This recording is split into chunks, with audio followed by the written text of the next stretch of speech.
absolute whole lot happened while you were gone. You picked a very awful time to go hunting for dingoes and rabbits. We had a big nightmare. It was quite awful. We were transported to a whole different dimension. We were trapped there forever, but then not forever because we escaped through the prowess of our minds.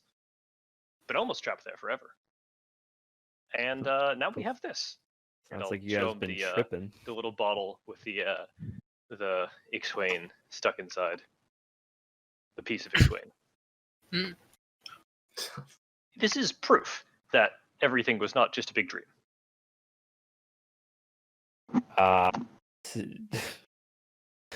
Sounds fun. Yeah, sounds like a pretty good dream. It was awful.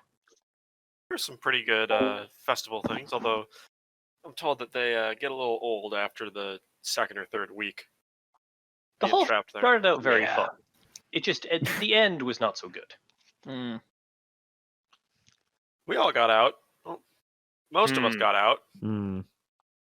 Well, Who didn't get out? All of us who went in got out. Plus one. Did you guys see any demons or demon planes? We trying to get back there. We don't think heard this was about a demon the demon of plagues. Oh, yeah. I don't know if you're familiar with. Yeah, someone used a plague demon to kill someone. Oh, Cousin George. Yes. So did you beloved cousin? It's on our mom's side. We don't really talk too much. Sorry to hear that. No, it's all good. Family matters. Holidays are a nightmare with him. Did you happen to accomplish anything while you were gone? No, not really. What about you guys? I will aggressively shake the bottled demon in front of us, or in front of his face. So you captured the demon. We also unleashed a bunch of horrible things on to the material plane and possibly burned down part of the forest. Unleashed and then defeated. But yes, burned down part of the forest. Definitely did that too. So, like, from one point of view, we caused a lot of harm, but from another point of view, we defeated a mighty foe. And that thing in I think it's Strike or Friff's hand is just going to keep shaking and shaking. The communications device. I forget who has it. I think Friff does. That's right. He said that they had an important message for us. I'll Hello! Hello! Is that you? It's me. Yes, is that you? Yes, this is Ganzen. Ah. Hello, Ganzen. How are you doing? Oh my, it has been just a whole slew of events ever since that sword came down. I hope that you all are alright. More or less. We've had our fair share of events here, too. No mistake in that. Well, we have some news. Oh, what news? Well, much like the sword, other objects are dropping from the skies intermittently, and we've managed to collect one of them. Oh wait. What is it? Did we tell you about the cube that we found? No, you have an item as well. We do. Yes, it was an object and it fell from the sky. It is not on such an epic scale as that sword, but Glows. we're interested to hear that this phenomenon has been repeated elsewhere. Good. Yes, hopefully we can use these objects to get back to the astral plane again and find out what's going on here. I mean, my connection with Lyrica is now stronger than ever, but he keeps saying that there is chaos in the heavens. We need to get back there, and I'm hoping that you could return to Kingsbridge, and perhaps we could come up with a game plan. Exactly, planning on staying where we are right now, so yeah, that sounds like a good idea. I think we were thinking about coming back to Kingsbridge anyway, even if we just wanted to go to the library and learn more about this thing. I'm going to kind of tap the glass of the thing that Strike is holding. The library, yes. Great thought. Yeah, And you- it wasn't mine. And you haven't seen our other party, have you, in your adventures? No. No. Yes, they still have yet to return to Kingsbridge, and I'm fearing for them if they do. There's quite a lot of commotion going on about Hazmed, Wahab, and some of the other angels. None of you happen to worship any of those angels, do you? Hazmed, Wahab, Decimar. No, but we met some people who do. Oh, yeah, we did. And what was your assessment of them? They're not very nice. They blew up our They, cow. Oh, We had so a cow. these are individuals who should be feared. Maybe? I don't know. I haven't had much experience with dealing with these They blew angels up a before. cow in front of us. Yes, So- I believe they're both dangerous and malicious. It's horrible. I mean, if it is true that these angels are going against Lyrica and the other righteous angels, just Galamark and Estivus, then I'm afraid we might have to bring those followers to justice at one point. But anyway, that's for another time, perhaps. Right now, we just have to get back to the heavens.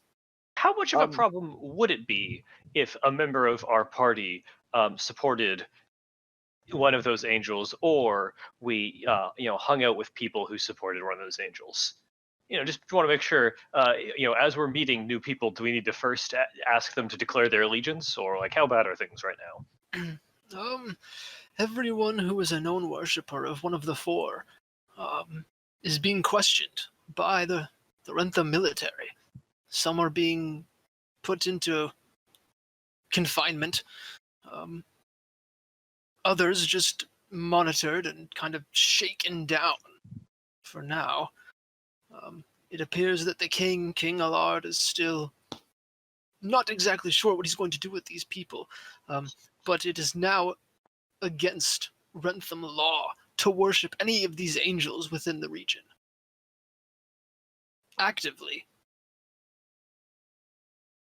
It is thought that perhaps if someone does perform a ritual or prayer to Hazmed, that it will give him strength, and Hazmed will use that to defeat Galamark, which we cannot have. No, that sounds quite bad. Full disclosure, I always thought Wahab was pretty interesting. As I demonstrated earlier, last time that we were near a religious institution, I don't really have very much interest in the angels that much. Thought Wahab was interesting. I've read up about him quite a bit, but I would not say that I worship him. So just want to get that out in the open before anything awkward might happen. But message received. Don't worship these angels. We do not want Galemark to die. Yes. All right. Well, I'm glad to hear that you're all right, and I'll see you back in Kingsbridge. One more thing. Hmm. Have you ever heard of something called Asdan? Dan, I don't think so. Is it some kind of substance used to make elixirs? Sounds like it could be. Well, no. When we were traveling back through the forest, we happened across a titanic confrontation between two beings of immense strength. One of which seemed to be good, and the other evil. And the before he was defeated, the good being who we believe was an angel, said to us that Azdan was the cause of what was going on. His message wasn't entirely clear, but it seems very important.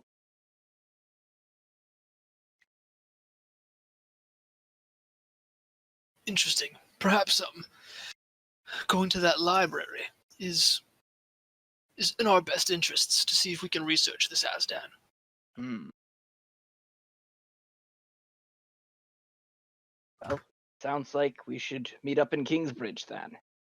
Yes, a few of the other members are out trying to gather more artifacts in case anything else happens to drop from the skies. It feels so strange to say that, but it is true. But they should be back by tomorrow. When do you expect to return? Well, how long is it expected to get from where we are to like?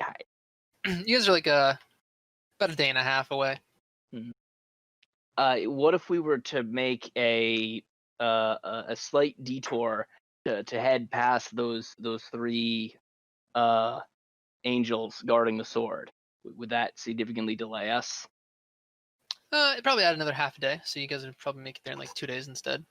Mm.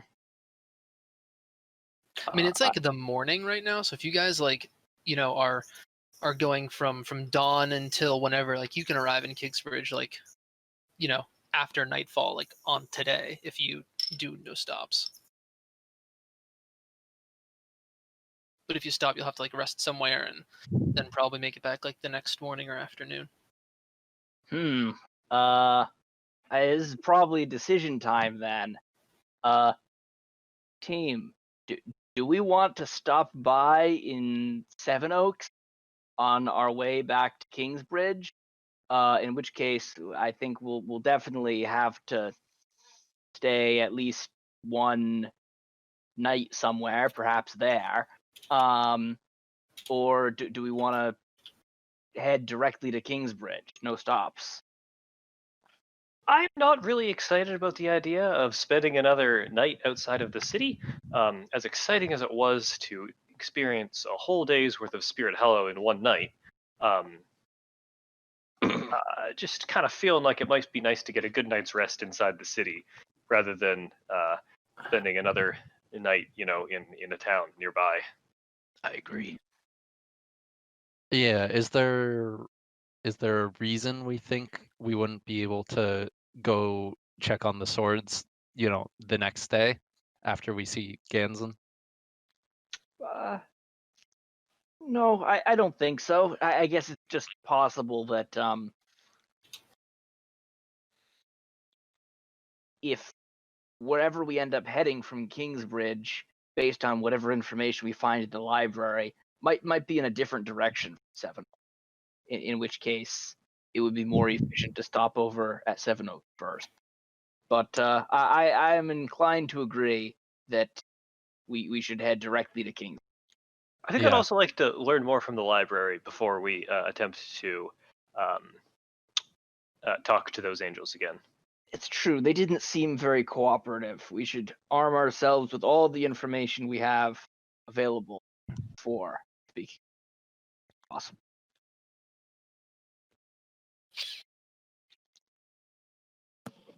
Sounds good.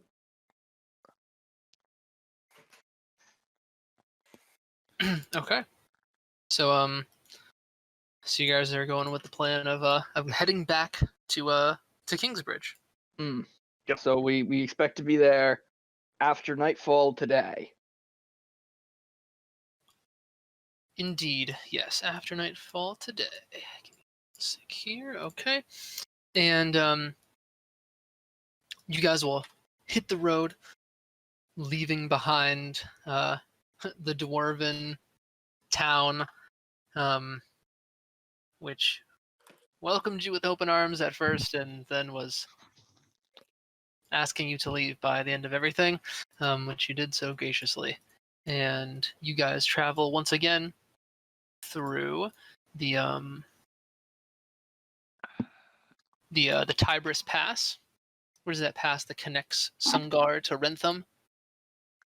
And just as last time, you can see that there are officials, town guards, that bear the Rentham insignia that look like they are shaking down people who are traveling through the pass. You can see a group of travelers who's being questioned by some guards, as well as some other they look like general adventurers who are also being questioned, and you can see the guards kind of circling them and studying the adventurers. And so your group prepares for some kind of interaction with these guards, who you assume are going to approach you. Wait, when you say shaking down, do you mean that it looks like they're extorting them for money? It looks like they are coming up to them and patting them down and searching through their belongings, and it does not look like the and you can see that one of these travelers kind of yanks his bag away from the guard, and the guard grabs the man on the shoulder and screams something at him, and then forcibly takes the bag from him and starts rifling through it. And he's doing so in a manner that looks awfully careless and inconsiderate, throwing things just on the ground as he's rifling through the bag. Yeah, I remember when we came through here last time. I don't like these guys much. They don't seem to like me much either.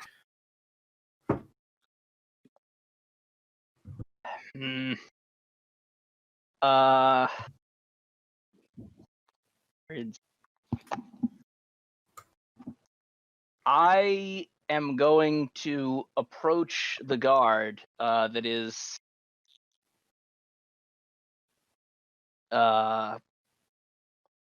harassing this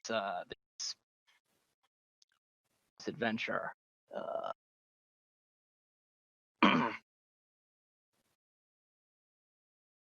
Come up. I will. Oh, hey, my cantrip's here. Wait, I can get them back.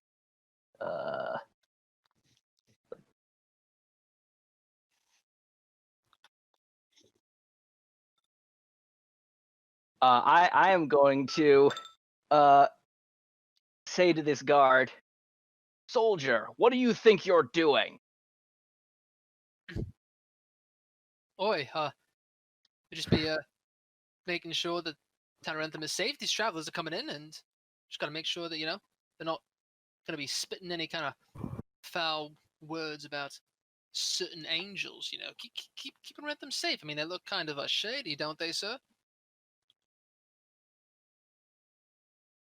These look like travelers like any other. I recognize that you do need perform your duty to keep Rentham safe, but until you have actual reason to believe these are dangerous individuals, you should be treated with respect. It's all of our citizens. Your behavior is disgraceful. And and who are you to determine whether or not my behavior is disgraceful? Who am I? I Yeah. served in the campaign The Great Hunt Wild. I fought the orcs.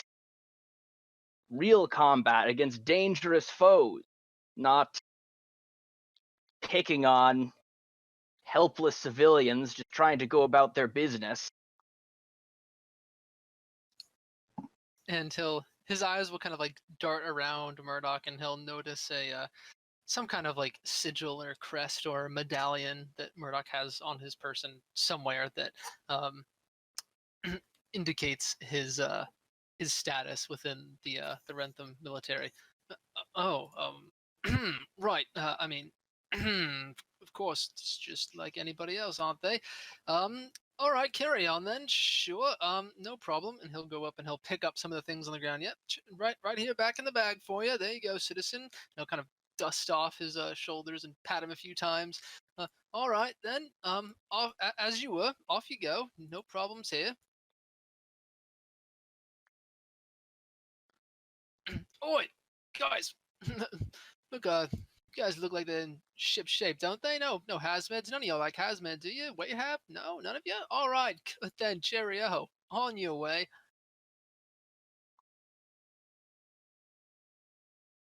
Good. And the traveler will nod their head to Murdoch and say something in a language that he can't understand.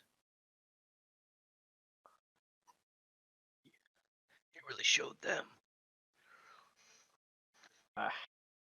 Sometimes when I look at the troops now under oh shoot. Quick question. What was the name of the guy whose troops we've been dealing with? Rowan, that guy. Yeah. Sometimes when I look at the state of these troops under Rowan, I'm very disappointed. If General Salomon see this, he'd be incredibly disappointed. Absolutely disgraceful what things have come to here. There's no discipline, no respect.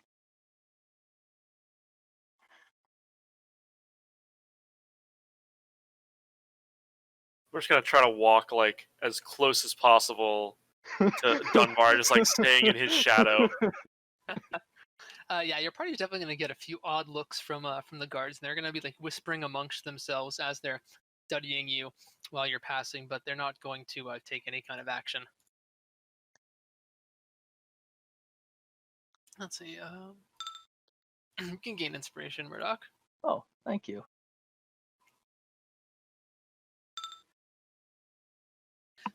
All right, you guys can make your way through the Tiber's Pass. You see more travelers coming towards the pass, and you can see caravans going past you, moving at a bit higher rate of speed than you guys. But overall, a lot less travel than you're used to. Even like a week ago when you guys were first here, there's just like a lot less people on the roads, which is interesting. And eventually, you all will return to the wonderful city of Kingsbridge. And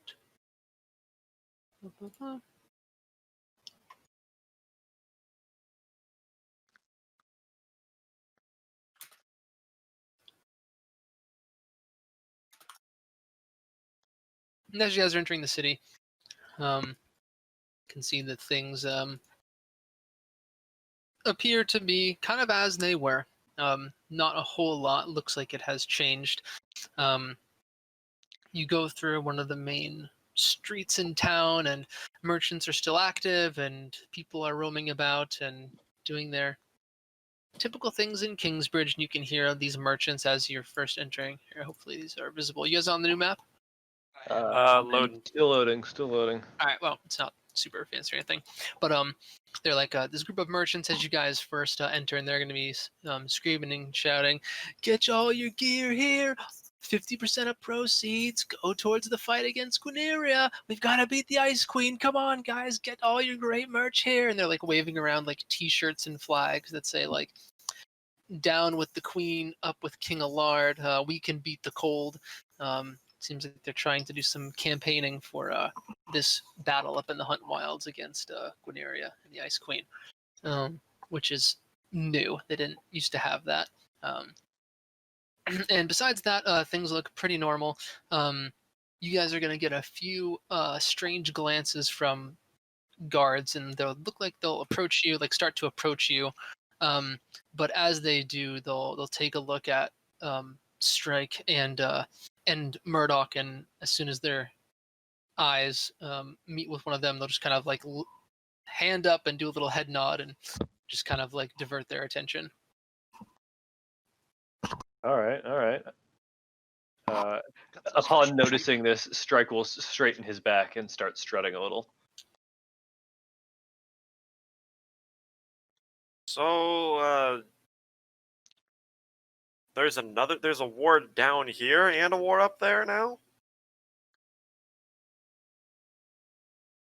I don't follow what's going on in Rentham that much. The war in Quinaria was happening before the war with the Angels started, right? Yes, I'm pretty sure. Yes, and I don't think a war has even really been declared yet. I think there's our wise king is just flexing his muscles a bit along the border. Show those savages up to the north who's really, has the power here. I'll roll my eyes at Wise King. All right. And you guys will eventually make your way through town, and would you guys like to go to the inn where you were all staying at, or would you like to go to the classic meeting point of the Agents of Ascent, which was the Oak Mug Tavern? Which How one are you late guys is it? heading to? It's getting late. It is actually after nightfall. Sorry, this map isn't nighttime No, style. We've That's stayed at the fine. tavern before. Yep. You guys have. I mean, you guys have like when you're doing like your a month of Agents of Ascent work stuff. You guys like would always meet up at the tavern after like a day's quest, or if you were like gone for a couple days, you'd always meet up at the tavern and like have a drink, get a meal, and then head back to the inn where like you sleep. All right. Sounds like we should go to the meeting place then.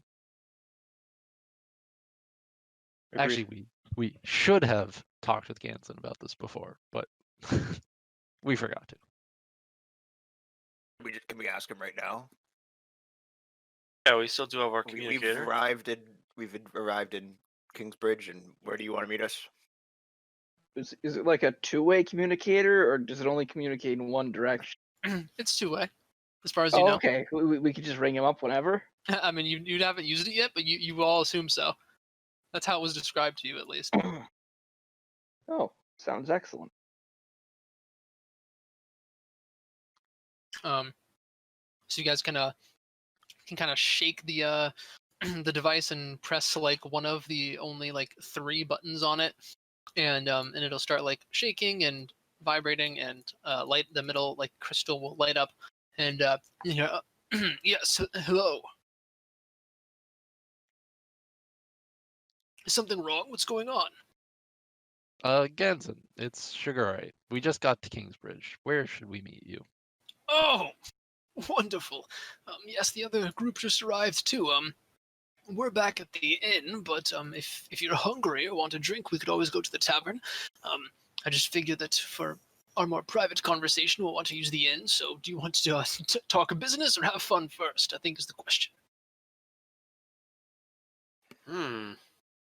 Business. Upon as soon as Strike sees the hesitation, he's gonna jump up and loudly say, "Fun first always seems best." No. Business. Sugar Ray looked around at the group and hesitated, and Strike jumped in, but his mind was made up. Strike will cross his arms and look a little annoyed, but he's not going to say anything else. Well, I heard Sugar Ray first, and since we're all already at the inn, perhaps we'll do that first. Okay. And you guys will head to the inn.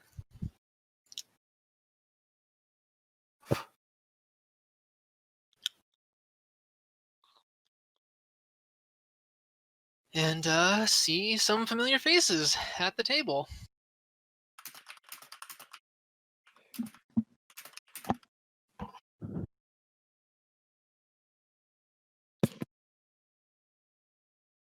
Are you loading a new map? Hopefully. Yep.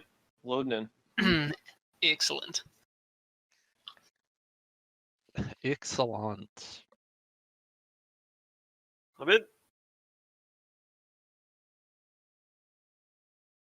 So man. Anybody not in? I'm in. All right, sounds like we're all in. And the door will open.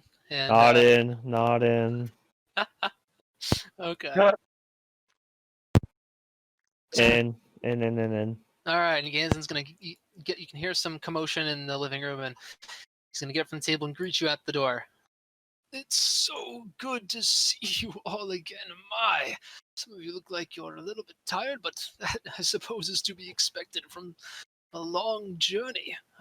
Please come in, have something to eat, but save room. We've got the oak mug, and they make better food than we do here. But please come sit, and I see that we have a few new faces as well. I'd love to hear some introductions to new friends.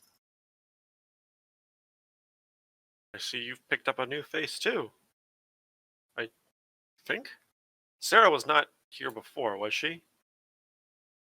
Ah, yes, Sarah is one of our newest agents. We're still trying to recruit someone. We've got a few on the line. If you have it, just need to finally reel them in. But we're continuing to expand. It's more important now than ever that we can all come together and join hands. And anyone who is interested in achieving ascendance towards the astral plane is welcome at our table. Yes, Xantor, Valdek, Darzok, step on up. Come on in. Don't be shy. Come on, Darzok, come on in. I would rather eat alone. Oh, well, these friendly fellows are the ones we've picked up along the way. We have the oh-so-cheerful and entertaining Demon Brothers, Darzox and Valdek. Don't let their appearances fool you. They are really quite bright and cheery. They also are seeking access to the astral plane, so we are cooperating together in our efforts. So far, they have not been helpful, but I imagine they will be very helpful in the future. Well, welcome to the Agents of Ascent Demon Brothers. We, as I said, welcome everyone with open arms who wishes to go to the astral plane as long as you can work within our community. We can all join hands and work together to achieve our common goal. This is Xantor, the most recent joiner of our group. He is quite the exciting addition. We encountered him through an incredibly long story that I'll have to share with you later over several bottles. But needless to say, he also has a very vested interest in reaching the astral plane. He actually has already been to the astral plane before, just only very briefly. Oh my, I would love to hear about your experience and how you got there. My, so many questions to ask, but yes, we should get down to the business first. Isn't that right, Shigure? A lot has happened, Gin. I can imagine. Well, where should we start? I suppose I can explain what we've been up to here in the city. We've been trying to collect artifacts so that we may make another venture up to the astral plane as we did before. I'm not exactly sure what went awry on our first expedition, but I'm positive that we can find out what it was. We can get back and do it right this time and find out what's going on up there. So we've been gathering more artifacts to use in our ritual and trying to investigate other rituals to use for our ascent. We have 2 new artifacts to use, one of which, as previously stated, fell straight from the skies, which must mean that it is completely imbued with energies from the astral plane, which is what we need to travel there again. Oh, it's going to work so much better this time. I can just feel it. And he's going to show you guys he's going to put a dagger on the table, which I posted in the creature's channel. And just like your cube, the golden areas of the dagger are like glowing, just like your cube does when it's like quote activated. And he'll like press the middle crystal on the dagger and it'll start glowing, then he'll press it again and it will stop glowing, just as your cube does. Show him the cube. Yes, Frisk, can you... Yeah, I will pull out the cube and show it to him. And if it's not glowing, I will. I'll click the thing a few times and then leave it on glow. Oh my! Marvelous, brilliant! Oh, this is truly exciting. Objects straight from the astral plane. With these, we're sure to get there again. This one certainly has has something to it. I mean, it gives us a the whoosh. Is that yeah? Gives us kind of a whoosh. It was really good for trying to get in touch with the angels before, and they had us go to capital of Sungar, and then we came back here. My, So we've you have traveled a long way. yeah, but the cube showed us the way, kinda. It's a good cube. Showed you the way. Could this be the angels speaking to you? Maybe it actually flew away from us at one point and led us right to someone that we needed to meet. Who Have you asked it to show you the way to the astral plane? The connection we have with it is not quite so direct. Hmm. well, I wonder if we had held on to it when it flew away that first. No, we probably would have died. But that's kind of going to the astral plane. Yes, although I don't think any of us were intending to die to get to the astral plane. That is, sort of the unique part of this group. True. Oh, Yes. we also found out that apparently we brought back some souvenirs from the astral plane, which are giving us a very good reason to not die. We've each got a spirit from the astral plane trapped in us that we apparently brought back by accident. What? Oh my! Ku and Kor are gonna look visibly alarmed at this, staring at Frift. What do you mean you Not- have things Not trapped inside of you? not intentional. We didn't mean to do it, but yeah, apparently something got mixed up when we were up there trying to visit our deceased friends, and well, suffice to say, my friend is stuck in Dunbar, and Dunbar's friend's soul is in Ella, I believe. So we're all a little confused and pretty weirded out by it. But yeah, we really would like to get back to the astral plane and get this whole thing fixed. Ha! And here we were thinking that you guys were special or something. That the angels favored you, and turns out you just actually stole something from them. Good going. I wouldn't mistake.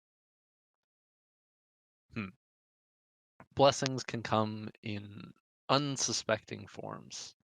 I do not think that what happened to us in the astral plane is any sign of a lack of connection with it. On the other hand, I do think our group seems to have found something that no one else did when we were there. Yes, certainly. And this also perhaps will make our next journey easier, right?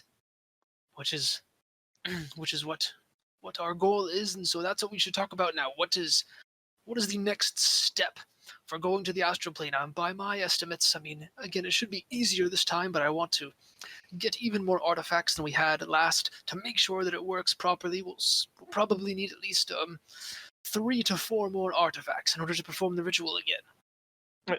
How many artifacts do we have right now? Well, with your cube, we have 3. So 3 more, and then we'll also need, with your new people, about 6 more people, to also actually perform the ritual, since the other group is missing in some form. There's performing the ritual again, but I think we should also talk about what is going on in the astral plane and how it's being reflected here, because that has probably been the biggest change since we all went. And I don't feel confident that we can just go again like we did the first time. I suppose you're right. Things are obviously different now. In all of our research, though, we haven't encountered another means to get there besides this ritual. And it did work.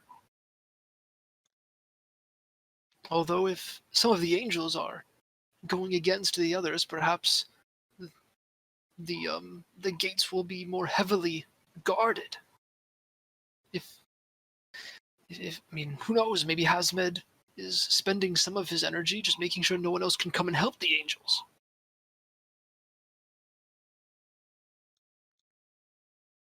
It would feel almost irresponsible for us to ignore everything that's happening and focus so single-mindedly on the goal we had previously. I suppose you're right. I just fear for my angel Lyrica. But what you've been out and about and you've seen perhaps more than we have. What is your assessment for next steps?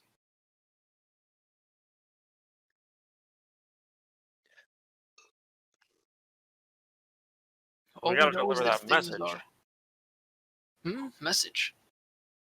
Yeah, when we were telling you about Asdan, that one of the angels or someone that looked an awful lot like an angel was really insistent that we tell the other angels, tell someone that Asdan was up to no good, or was the one that sent someone to kill them. It was not super clear who we were supposed to tell or what we were supposed to tell them exactly, but we wanted to go and talk to those big scary angels guarding the sword. Maybe try to pass the message on to them. Maybe they'll know more than we did.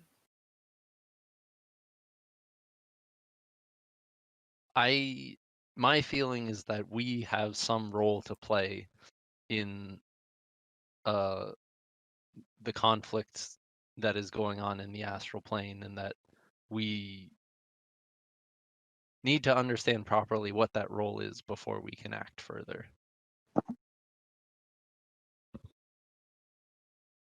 Fair, indeed. So, then, our next objective is to do some research at the library and then take our information to the angels who are guarding the sword.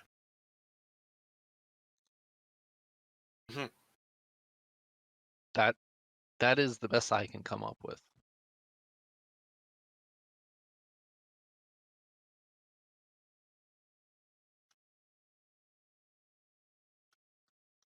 That seems appropriate to me. I think that your group perhaps should be the ones to go back to the sword. I mean, if you have some special role in all of this, which I am not contesting at this point, it is seeming like that is such. They will be more likely to speak with you than the rest of us. Perhaps while you all are venturing to the sword, the rest of us can continue to gather artifacts and things that happen to fall from the sky, and perhaps those will also lead new clues as to what is happening.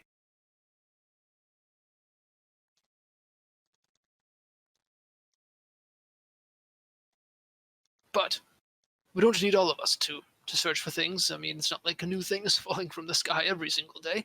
So maybe just a couple of us could join you in your journey back to the sword. Strike's gonna lean forward on his elbows and look down the table at Shira and at who's the other person we were hanging out with before? It was the person right next to you, Valerie. Okay, at Shira and Valerie, and make meaningful eye contact with them. Kind of like waggle the eyebrows, be like, eh. Hell yeah! I mean, I'd be down to join up with our old buddies again. They really, needed our support in combat last time we were there, so I think that I'd be fine to lend my gun to them another time. Well, hold on here. I think that I'd like a chance to go back to the sword. It's a big important thing. Now listen, if I'm going, Shira's coming with me, and I think we only need 2 of us to go. I'd also like a chance to investigate and speak with these angels. Well, it is for you all to decide. Who would you like to accompany you? And you all have, being part of the Angels of Ascent, you guys have seen everybody in combat and roughly know the personalities of all these individuals. Excuse me. And so I will post both Kalos and Hammond's assist abilities on the assist spells doc, which may sway your decision or it may not. You guys are definitely closer with Valerie and Shira. You spent a lot more time fighting alongside of them, but just in case you have any specific reason to want Hammond, who is the former Rentham military man, part of you, or Kalos, who is from Veritonia. There are also options, and you guys can take 2 people with you on your expedition. If whenever you leave, obviously you're not leaving right now, and you don't even have to make the decision right now. I'm going silent for a little bit. We're T-minus 15 seconds to launch, so Yeah, I'm gonna watch that. gonna be silent for a bit. Sorry. No worries.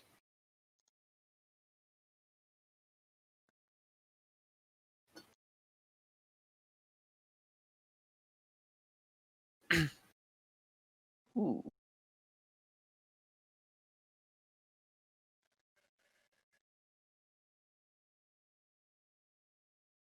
Well,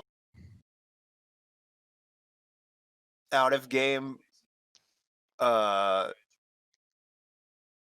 a healer, I don't particularly find Shira to be fun to play with because she kind of just like lets everyone permalive.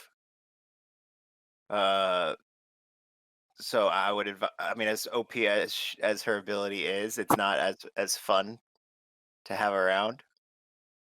Yeah, For me. Callus and Hammond look like really fun abilities, or really like I want to play more with those. And we can get to know some more characters. That's fine. Yeah. I'd be up for trying out Callus Hammond. Also, it might be good for us to bring along another Rentham person. We're gonna be traveling in Rentham, and getting close to someone from Veritonia could be helpful. Because if we need to do any traveling by sea, having someone who is sea experienced would be good.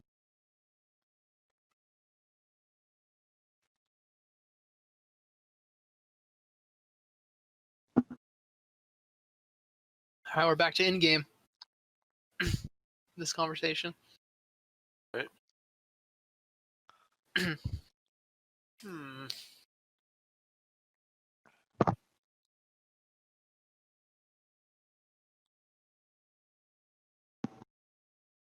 kind of eyeing up.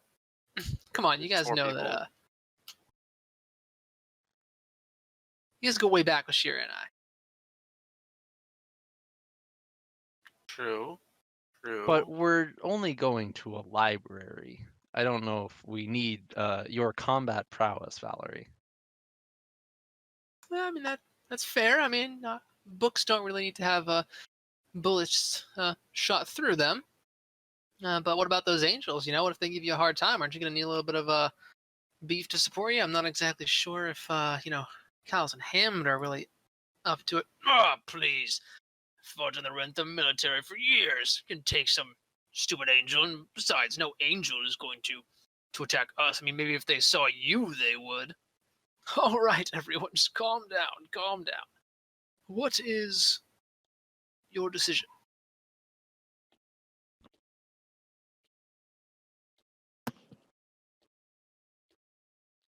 I think we're gonna take Carlos and Hammond with us. Valerie and Shira are very potent allies, and we're feeling pretty good. We're feeling pretty confident.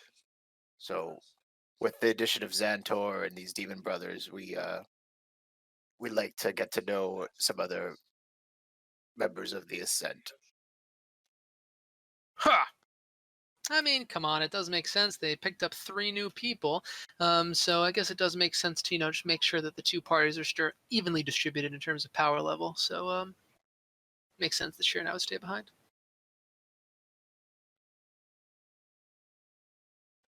So yes, yeah, it's one way to look at it. Callus is just gonna like shake his head while grabbing his forehead. All right, well, good. It's decided then. Hammond and I will join you all for the library and for the angels. But how about we, for old time's sake, go back to the Oaks Mug and have us a drink or 3. It sounds pretty good to me. I don't really want to be going anywhere right now. We've been riding all day. Or a drink. What? Or say you were a demon or something. Is that true? It's true. Well, I've spent most of my life fighting evil creatures like yourself, but if you're looking to go up to the astral plane, as long as you're not looking to do anything bad up there. Evil's subjective, my friend. Subjective. Murdoch, what's up with this demon? He's one of them book demons or something, isn't he? Sounds too smart to be demon. I don't know if book demon is the right way to describe him. He and his brother are both more like, I don't know, annoying Sword demons. demons? Annoying. Hey, you piece of shit. Say that to my face. Step outside. Oh, feisty ones, aren't they? Well, maybe you two can save the brawl for once we're in the Oak Mug, all right? I think I could do that. All right. We know who's getting sacrificed next fight. That's all I'm saying. What's Floca's character's name is Strike, right? Okay. Noted. Yep, strike. That's it. Give him the double sack special. Oh, yep. That's Speaking That's from a good experience, sense. I can say you don't want it. Give him the no money big whammy. Oh yes. No money, big win. Please hotfix buff my sacrifice damage. Buff the damage. Yeah, buff the ally damage. Buff the ally damage. It still gives the same amount of power, but it just hurts your Yeah. allies more. Let it crit strike Like on to allies. take 6 damage now to do 1 more damage on your turn. That's worth. And also remove the consent thing. Oh yeah. Mhm. What was that?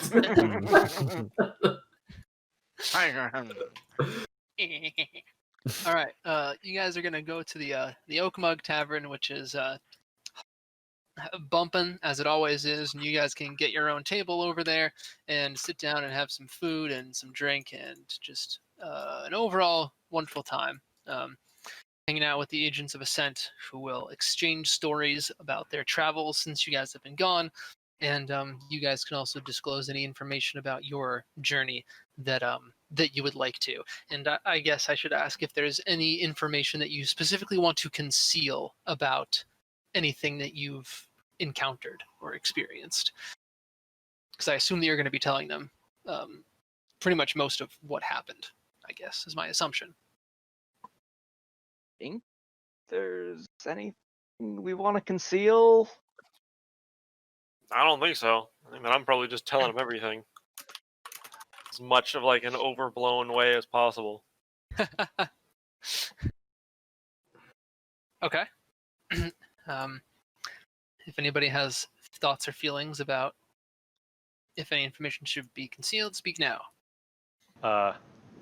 Strike will not talk about his infatuation with a fictional woman. Oh. That's too bad. But will other characters? Oh yeah.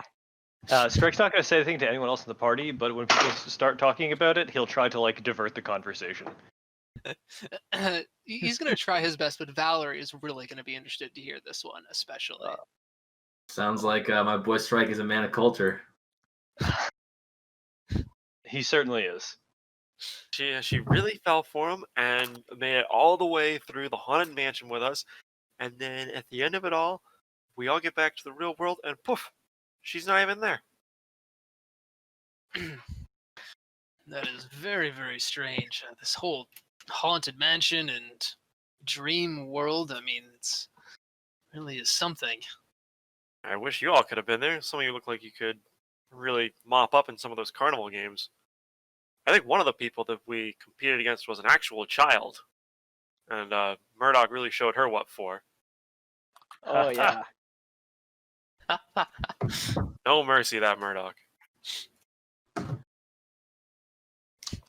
I am playing cards against no one. Also, If you're playing against Brogrod, you just have the deck right now.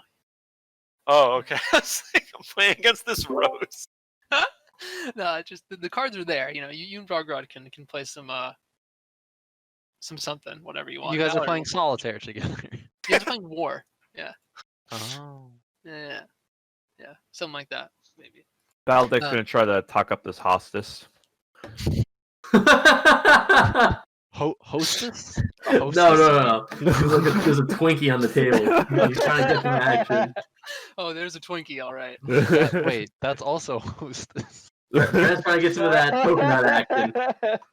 That's also a hostess. All right, Valdek, what are you saying to her? You're gonna come up. She's like, "Oh, can I get you a drink?" Hold on. Oh man, Brad's like, I didn't think I'd get this far. Oh fuck. Just walks up to her covered in blood and just like. Or maybe something to eat? Are you hungry?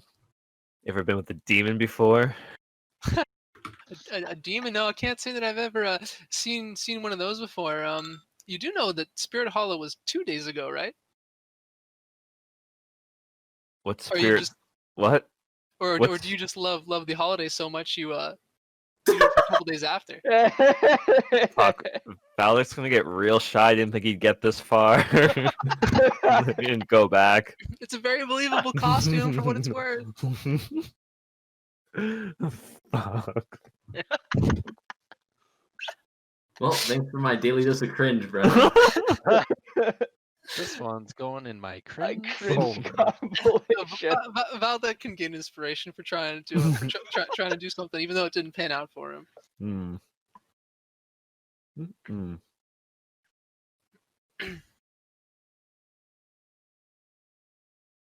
And the agents will just, be explaining that most of their work has been trying to find other ways to get to the astral plane and trying to talk to other people about, like, if they've seen anything else, like, strange happen. Oh, you want to gain inspiration, not advantage.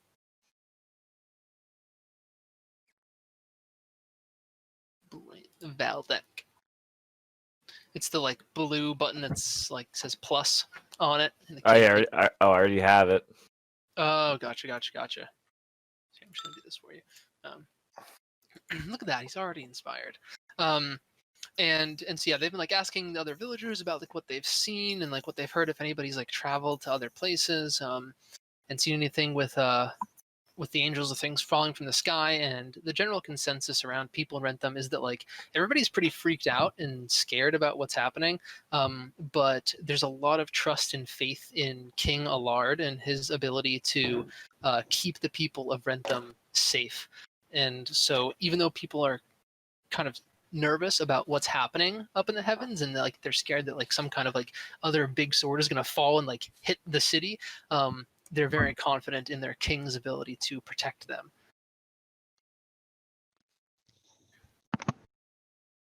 Strike is going to use this time to attempt to shout across the Brogrod Frift solitaire game, which is going confusingly. And he's going to ask Shira more about herself and what she did before she became an agent of Ascent. Because I remember from the last time that we met this group, she had quite a few interesting stories. Yeah, and she's not super talkative, but she'll engage Strike in a little conversation. Any interesting tidbits, interesting stories? 'Cause remember, she said she traveled pretty far. Yes, I grew up in a land very far away from here. Not in Testria. If you don't mind me asking, how did you get to Testria from where you came from, and how far away was it? It's a great, a great travel over the seas. Took, I'd say, about a month and a half on a boat to get Month here. and a half. Wow. Yes, was quite the journey. And this place, it's different than my homeland, but despite having different names and different cultures, the people are relatively the same no matter where you go. And have you ever met anyone else on Testria who comes from the same place as your home? You're the first person I've ever met on the entire continent who's not from Testria. To be honest, I didn't actually know what existed beyond the borders of our continent before I met you. Yes, there are not many people like me in it. It can be lonely having not shared common experience, and no, I have not ever met another person who shares that experience with me. Strike will end the conversation with a wink and go back to his drink and say, "Well, by the time all of this is over, you may very well meet someone like that." Hmm. Gonna I give hope her to. a mischievous grin and then just start downing his beer.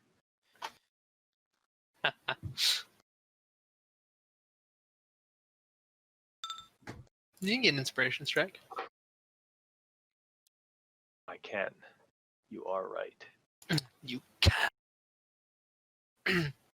All right. Are there any other questions you guys have for any other members of the Agents of Ascent, or any other actions that you guys would like to take here at the tavern before we go back to the inn to sleep for the night?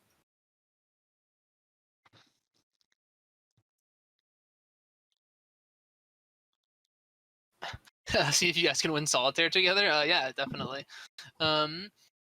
Oh, here we're gonna actually test something.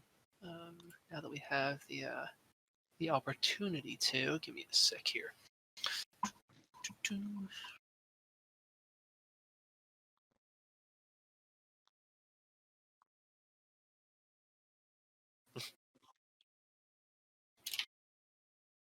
I don't think I've played it before, but I saw someone play it once.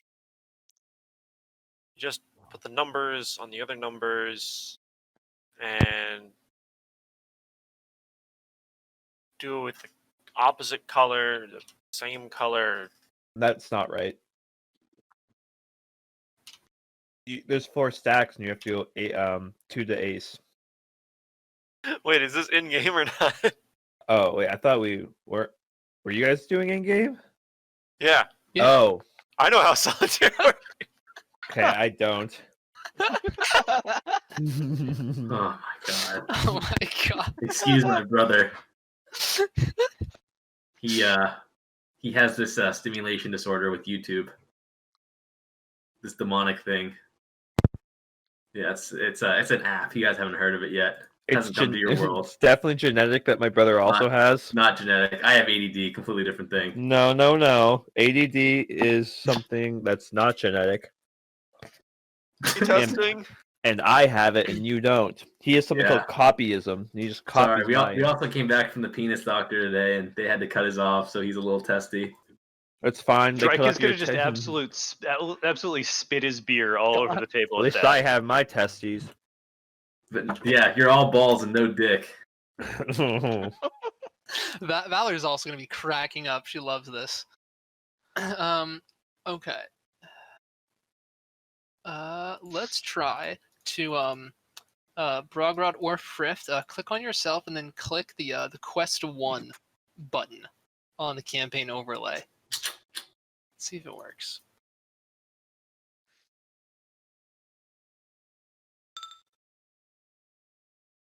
I definitely clicked on quest 1. That's probably just calling to 6 then. Hold on. Yeah. All right, try again. All right, click on myself. Hey. I. You need a 15 or greater to win. Uh-oh. So Frift does a pretty good job. She gets pretty far, but then gets stuck later down the road in solitaire and is not able to complete it, unfortunately. Rogar, would you like to try?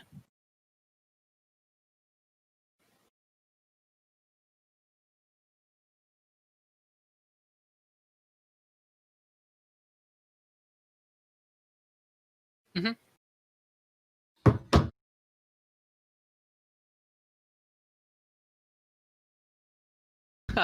Frogrod gets stuck in the same spot as Frift. But you guys are determined, and let's see. Let's go give it one more go and see if you guys can win. All right. Uh-oh. Barely gets far at all. No! Oh my gosh, he's so close, but unable to complete.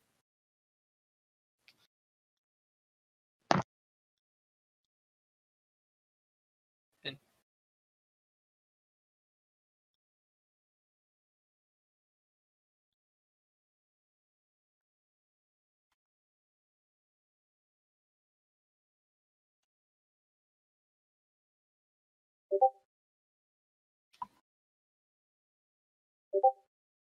Yeah.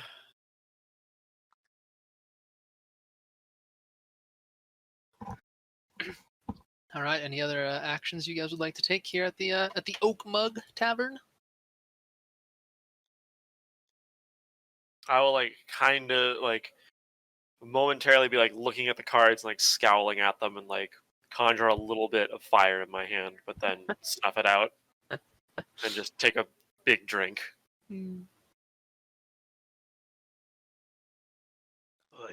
How big is a big drink for Frift? Just like a big gulp of the drink. How Whatever large of a drink there- glass do you drink out of? Big enough that it would be a large cup for anyone else, and she's holding it Okay. with both hands. A normal right. pint.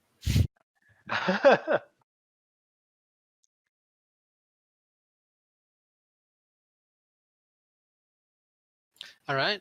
I suppose then we are going to make our way back to the inn, and you guys may rest for the night. You guys get back and have a sense of comfort returning to this group who you've spent, a couple months with before before that sword fell from the sky, and it feels nice and kind of normal just to be back in Kingsbridge and at the Oak Mug Tavern. And that sense of normalcy you've been missing for some time now, or perhaps some of you maybe have gotten a little bit of a taste for non-normalcy, and maybe this feels a little bit mundane to you now. I guess it depends on your character. But either way, you will be sleeping soundly tonight. And so you guys, once you are back on the map, you can click on yourselves and do the reset spells and reset HP.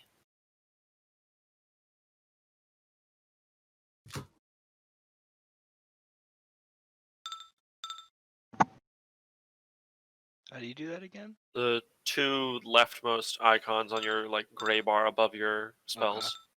Oh, I just hit reset all. Is that okay? Um, I figure that's probably just spells and HP. Where is that? reset all is states and power and stuff like that. But I mean, you're already All right. fine, What 'cause about you did- this reset button? No, that doesn't do anything. Yeah, I mean, Valdek and Darzox didn't fight, so they're already good. Okay. Yeah, reset all is for after a fight Like is over. status effects. Okay. Yeah, if you have any changes in power, or any states on you, that's what that resets.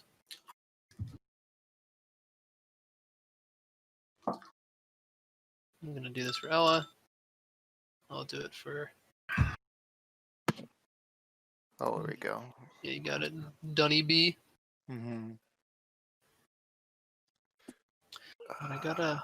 I gotta figure out a way for you to lose your comfort and story stacks. Okay, but yeah, you guys will. I'm blind. I can't find these buttons. You can either do it from the campaign ones, which is like the heart with the bar and Oh, I see. lightning Okay. from the bar, or like on your overlay, it's like the two leftmost gray buttons. Gotcha. Okay. Cool. And here, I'm actually going to go into Dunbar and just do this manually. Turn you down to 0 story circle stacks. And get this story circle state off of you. There we go. Cool. All right, you guys wake up feeling rested, ready to go, and eat a nice breakfast at the table here.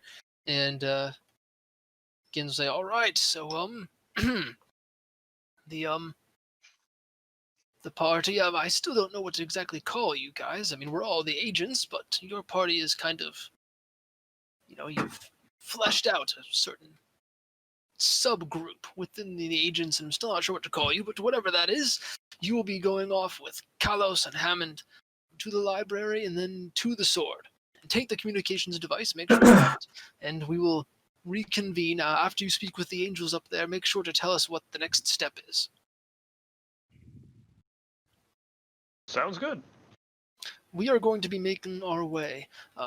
We've done most of our research up north to Black Bay, but we're actually going to go down to Nottington and see if they've heard anything from Darkenmore and what Darkenmore is doing about the sword that fell from the sky.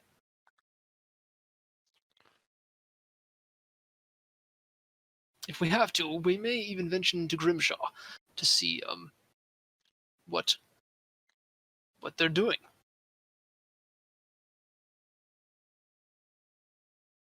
See if Lord Vazagoth has any plans for this sword or what's going on, and to investigate more about Hasmed and what his plans are for the astral plane.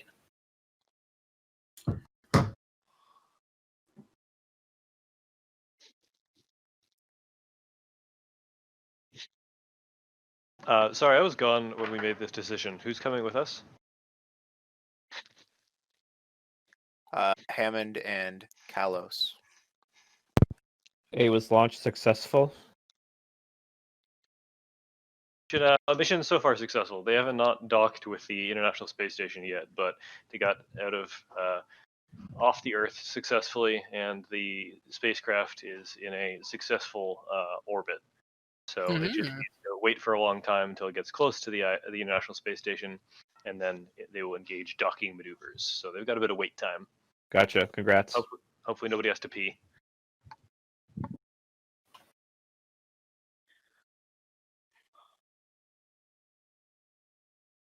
Imagine pissing in 0 gravity. There's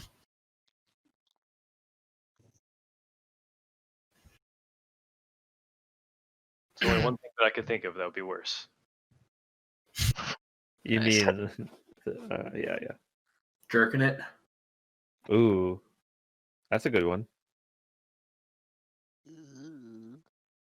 But I was thinking Oh, of are we go back to Family Feud style D&D? I'm in. the second best answer, if you catch my drift. Well, you guys are outside of the Grand Library in Rentham. Either Strike, Hammond, or Murdoch can lead you there. Strike absolutely does not know how to get to the library. All right, never mind. Then Hammond and Murdoch, either one of them can lead you towards the library.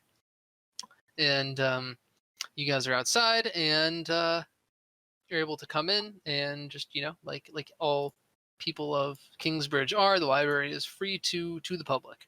As we're coming in, I'm going to elbow Frift. Frift, so have you ever been to a library before? Nope. Do you remember the whole thing with the church, where it was a lot of waiting in line, and then we got in, and like not a whole lot happened, except you had weird visions? Oh God. It's similar to that, except this time you don't usually have to wait in a line as long. Still, not much happens, and you don't even get to have visions. That's what a library is. People even come here. It's like shouted. Hey, you have to be quiet. We're about to go into the library. Oh yeah, it's the other thing. You can't even shout in here. Kick a rock angrily. Can I smoke in there? I No, don't you think they cannot like that. smoke in the library. You can step outside if you have to smoke. Okay. Place sucks already. Not a very library friendly party this time around.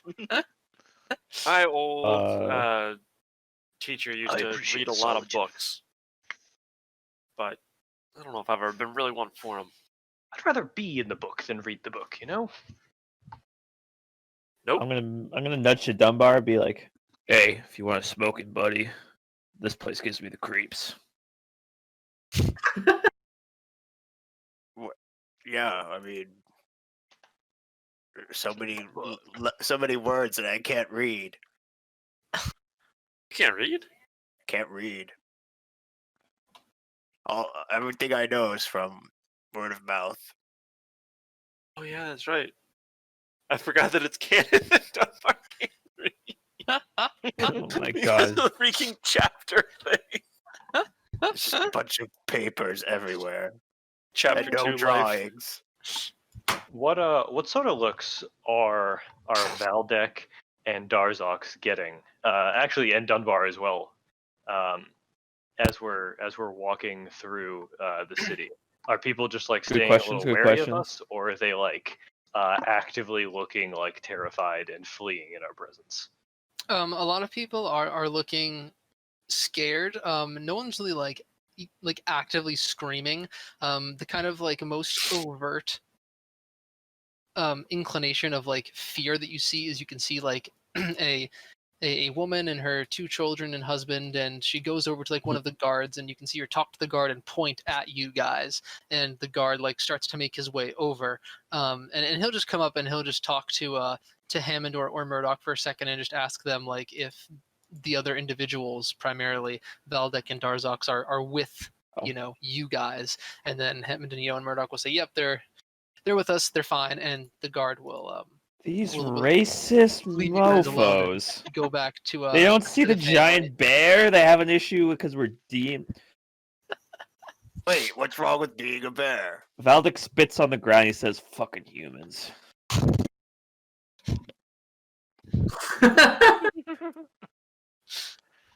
They're So not far, so I've learned bad that once you get to know them. Although humans sometimes like they're to worse. swim in cranberry juice. Xantor will also get a few weird looks as well. They're racist.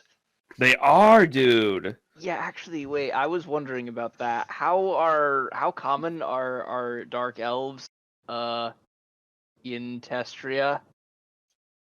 Not common. I mean, there are elves in Kingsbridge, but dark elves are primarily in Darkenmore, and okay. especially with all the stuff that's going on with like the some of the angels that are more associated with Darkenmore.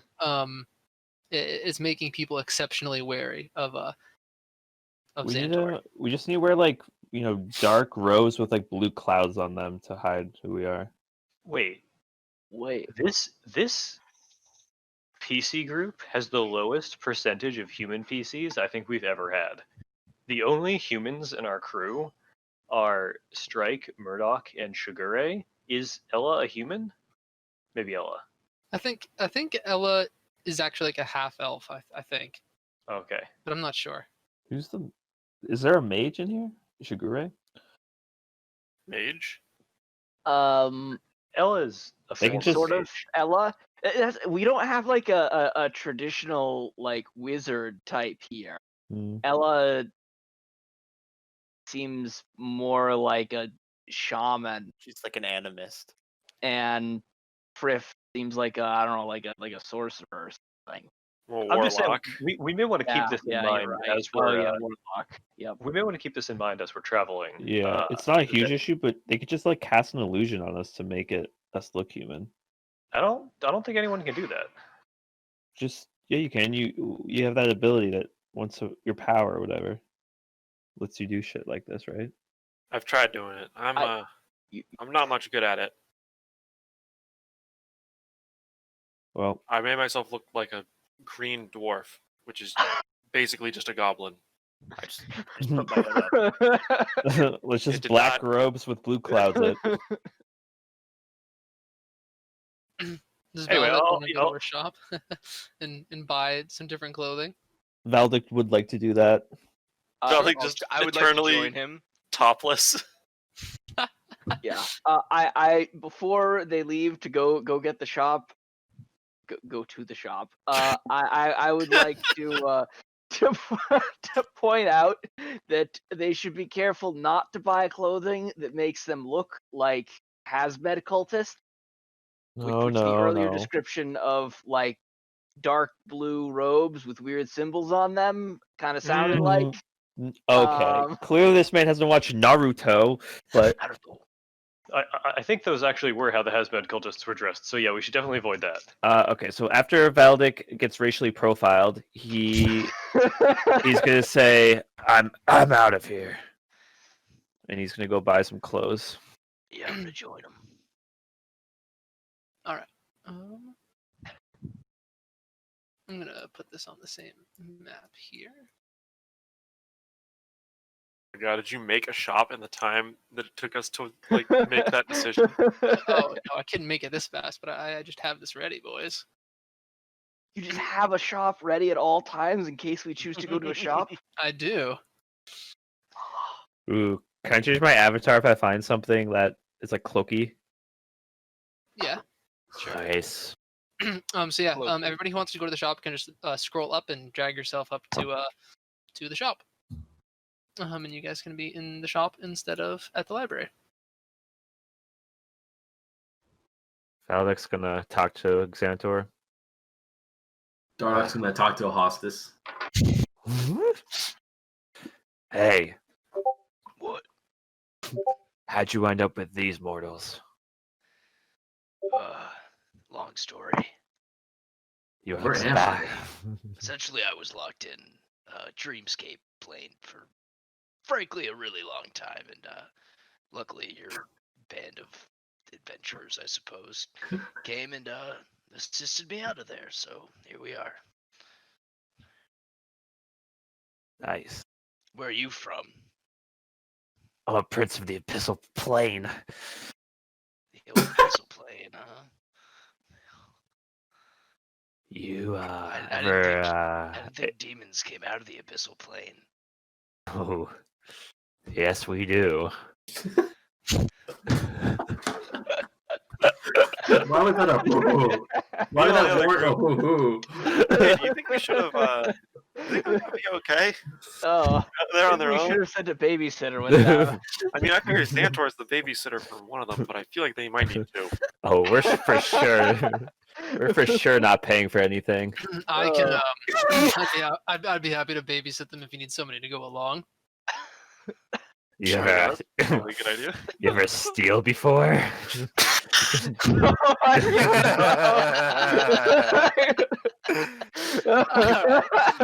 Maybe once or twice. All right, we need You guys distraction have first. you're 5 feet away from the shopkeeper. I'm gonna go start. I'm so mad about being racially profiled. I'm gonna go commit a bunch of crimes.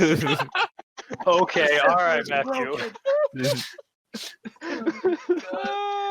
Yeah, Kalas is just gonna be in the shop looking over you guys. as you're shopping. Oh my god. Alright. While you guys decide what you're gonna do with this shop, we'll go back down to the library. I see that Shigure has already sat down or is peering over the bookshelves. So, library folks, talk to me about what kind of stuff you're looking for. Picture book. Picture book. Dunbar goes straight to the kids section and finds lovely books with like pop-out art of like plants and flowers and just having the time of his life. There we go. Joke's on you. is actually gonna absolutely juice up his next like spells because he knows so many. He's gonna learn a bunch of new stories about the fox and the frog, the dog and the frog. The Doge and the Froge. I'm gonna kind of start to wander around. Before I do, I'm gonna say, all right, listen. If any of you find a book written in like Abyssal that you want me to translate, just give me a holler because I don't super know what I'm looking for here, but I figured I might be useful for that. Oh, and if you find a book that's written in Gob, in the Goblin language, then let me know because I don't think that exists, and I'm genuinely curious. Huh. Anyway, I'm gonna go off to look for books about angels and any other like.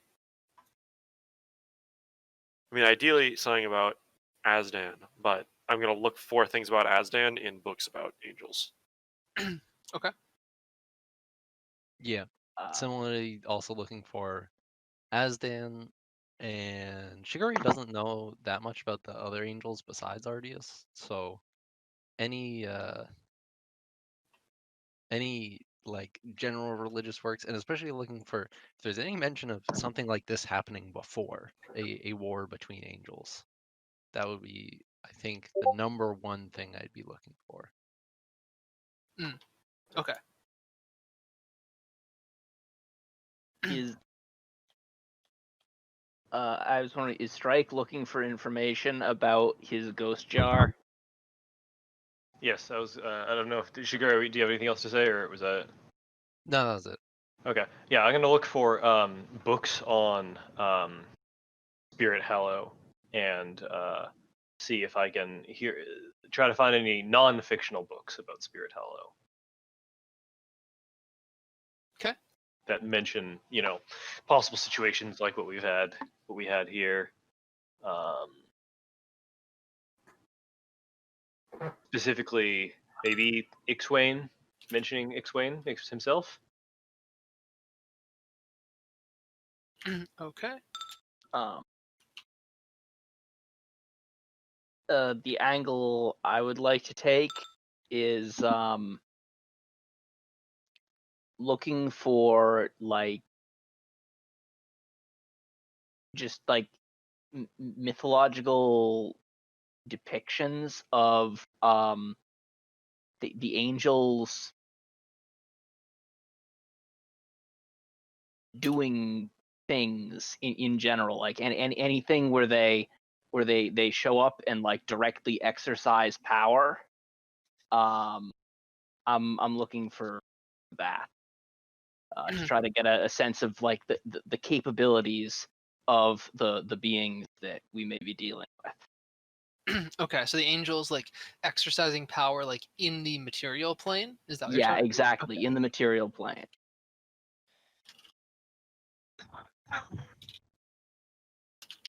Okay.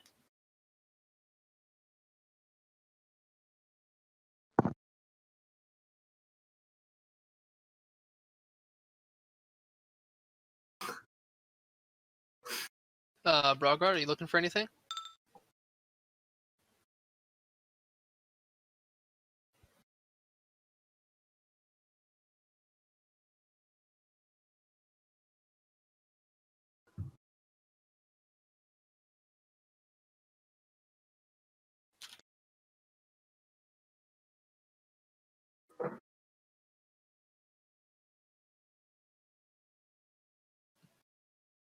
Okay.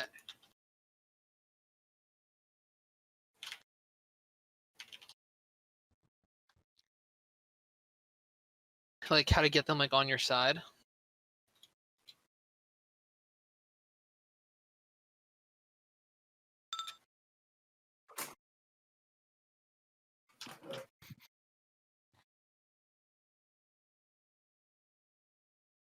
Okay. Okay. Sounds good. Give me 1 sec here.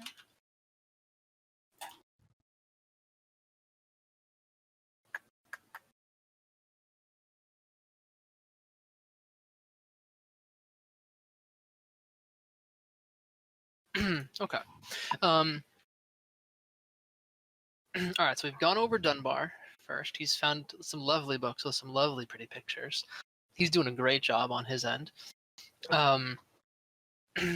Next, we'll actually go down to Brogrod. So Brogrod, you're gonna find there's tons and tons of books talking about angels. Both you and Murdoch are really gonna you really have your work cut out for you, and you're really being tested in terms of speed reading and your ability to accurately and efficiently determine which books are going to yield relevant information, because there's just so much info about angels just in general. Just tons of information, tons of different texts. Some are historical accounts, some are first person experiences, some are theories about the angels and the ways that they work, because again, it's not an exact science, obviously. So there's a lot to kind of go through, but as you make your way through, some of the general themes and commonalities that you find, Brogrod, is that how the angels work is it's essentially like it's a reciprocal relationship, and the more devout you are, the greater the chances that the angels will bestow upon you powers. And the certain type of kind of like power and strength that angels give to somebody is dependent upon that angel. So Turok is the angel of endurance. He's the angel who the dwarves primarily pray to, and by being very devout to Turok, the dwarves are a very determined, willful, and enduring people. They stand as strong as the mountains, is what people say about the dwarves, and a lot of that strength comes from Turok blessing them with that ability to stand the test of time and to stay very willful and determined, even in the face of stress and anxieties. And so a lot of that favor comes from just being devout, and then what that means a lot of times is being devout to one angel in particular. You don't see a whole lot of people who worship different angels, because it's kind of if you only have certain many devotion points to spend, the more you spend on an angel, the stronger power they give you. So if you spend all your devotion points in a lot of different places, you only get a little bit from a lot of different areas. So people tend to kind of pour themselves into one angel specifically. And then kind of segueing into Murdoch's research about what happens when these angels give people favors, is they can give them direct power, in the terms of spell casting abilities, or just general strength, or the angels can actually do things themselves. If somebody needs is calling upon Ardius to strike down their foe, sometimes Ardius will give that individual the strength to do that, or Ardius himself will actually interact with the material plane, and by some kind of divine power strike down the man's foe himself, which happens a lot less frequently. The angels don't often play a direct role in the material plane. A lot of it is gifting their power to people who exist within the material plane. It's thought that there's a general pact between the angels, that their direct influence over the material plane is is frowned upon, right? The angels, all of the angels, don't want the material plane just to become the astral plane. They want to be as kind of as distant from it as they can be, while still having people be devout to them, because one of the ways that people are devout to the angels is by having the angels do things and actually show that they exist and have strength. The most notable times when the angels do things within the actual material plane is actually during Monsteria. That's when the angels are quote closest to the material plane, because they're the ones who are setting up some of these challenges and summoning these monsters for the mortals to fight. So that's often the time when the angels actually are closest to the material plane and have the most influence over the material plane, is during Monsteria. are there any other specific questions that you guys have? And if you have more after we get through other people, that's fine too. But just right now, anything like specific that you were looking for?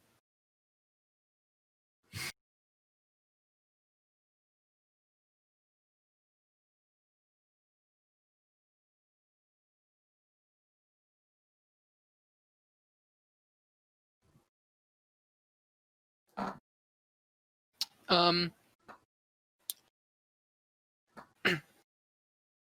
you definitely find some crackpot theories about how to gain the favor of certain angels.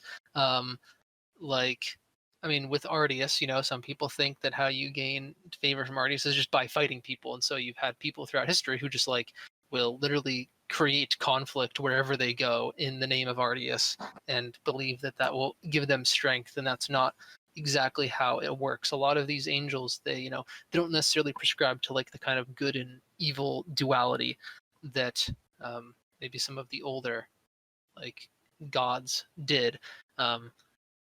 And so it's not like you have to do like evil things for some of the angels and like good things for other angels. You kind of just have to have a general purpose that fits with the purpose of that angel. So if you're fighting people just because like you're a jerk and want to fight people, like that's not really good by Ardius. Like he's the angel of confrontation, but like that confrontation has to have some kind of purpose as well. You see the craziest things with Wahab because he's the angel of the unknown. So people who support Wahab are definitely kind of like the nut jobs for the most part.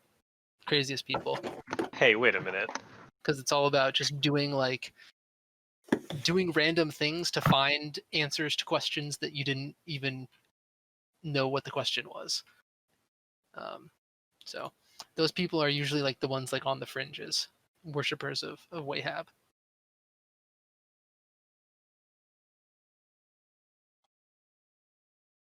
Did I find anything fruitful in my pretty pictures? Oh, absolutely. About angels or Yeah, sure. yeah, there's actually plenty of books that depict angels for children actually.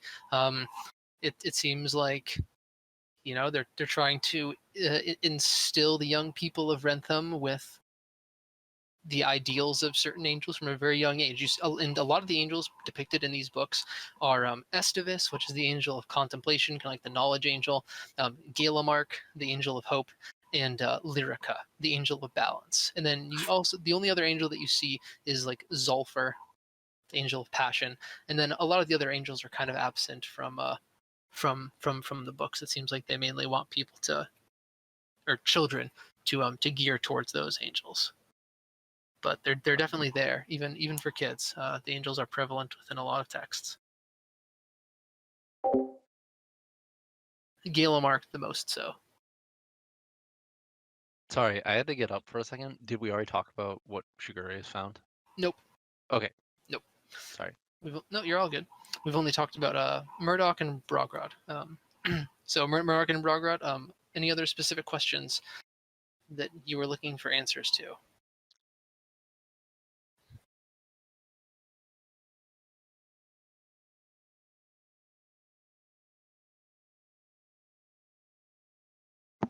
Are there any recorded instances of angels like deciding to directly attack people, like large groups of people? And if so, are there any instances of people like having any success doing something other than just dying when that happens?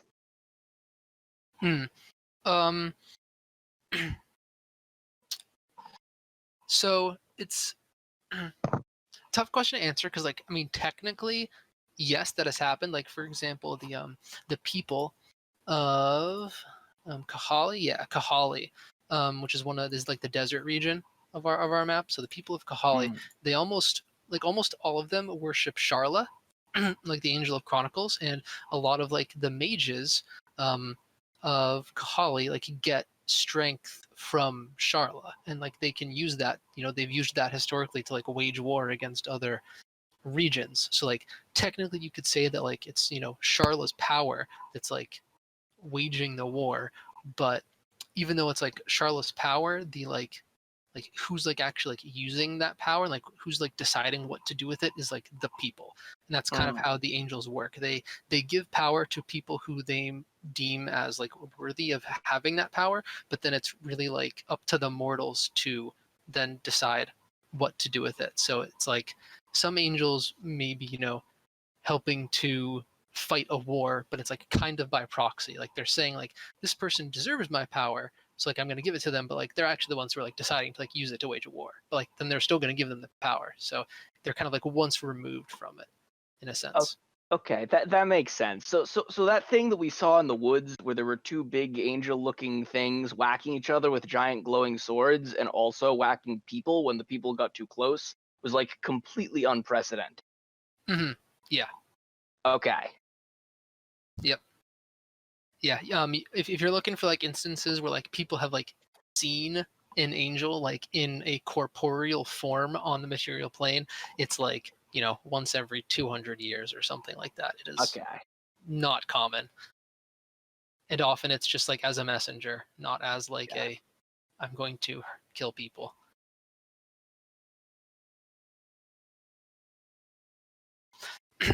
All right.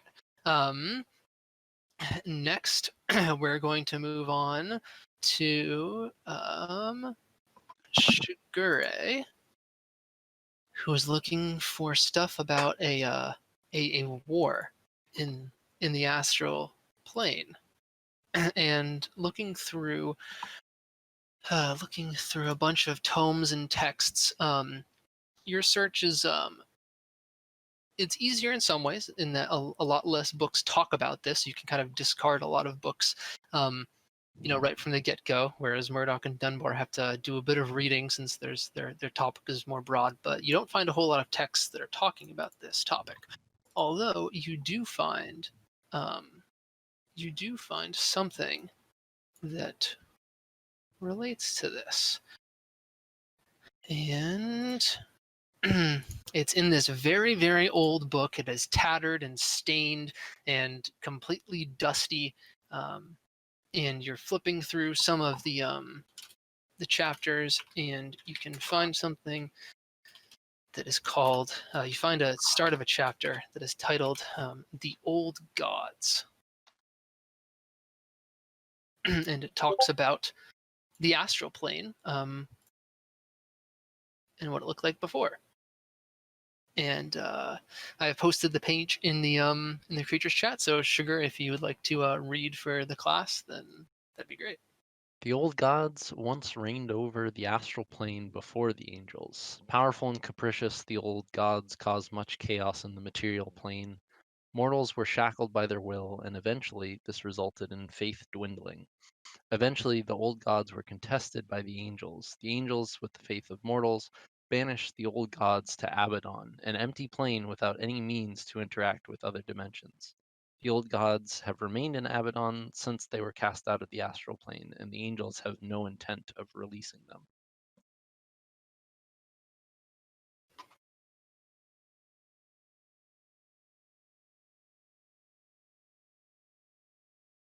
Solid reading. I've That definitely seemed like good info. never heard anything like this. So like being literate. Amen. Amen, brother. Yeah, I know, right? Fuck. Wish I could read the words. You know, I knew how to read. I was taught that, but I have honed my skills through a lot of study and a lot of effort. And if you wanted to learn to read, I would be happy to help. Oh, We have definitely had, you know, seekers come to our monastery who have not yet learned how to read, and it is pretty required. And so They're like me. yeah, there are humans as well as plenty of other creatures that I mean, no one knows how to read to begin with. I guess I shouldn't say that because there could be something like angels, which I might imagine have always had that ability. But for all people, they learned, and you can too.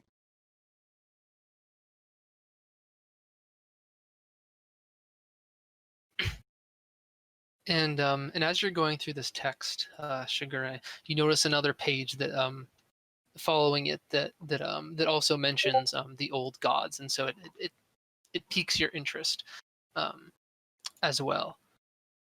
Titans of the old gods. The Titans were manifestations of the power and terror of the old gods.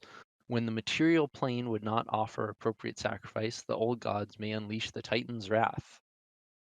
Krios, and a skeletal mass of ice, all it touches will freeze, each breath a blizzard. Infernus, a torrent of flames, it leaves nothing but flames and ash in its wake. Lyphes, the largest of the Titans, a mountain of earth, each step an earthquake. Stratith, a tornado of endless power. It consumes all in its path with no release. And the description of Infernus reminds you of that thing that you fought in the forest. Its description bears a likeness to the monster that you battled. That's not a good sign. I guess Shigure will take this particularly helpful book he's found and bring it down. I'll bring it down to the reading table that's closest to the entrance and hope that everyone will end up passing back by me, so I can show them this before we leave the library altogether. Gotcha. Perfect. Okay. Let's see. Who are we gonna do next? Give me one sec.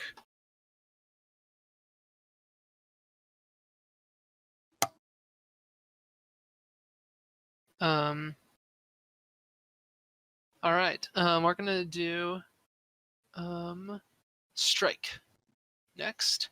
So you're gonna be looking through a bunch of texts about Spirit Hollow at first, and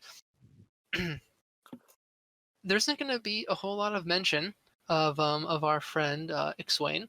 In a lot of those tomes, it seems like a lot of them are just talking about the history of Spirit Hollow, and they all seem to be upbeat and lighthearted and about fun.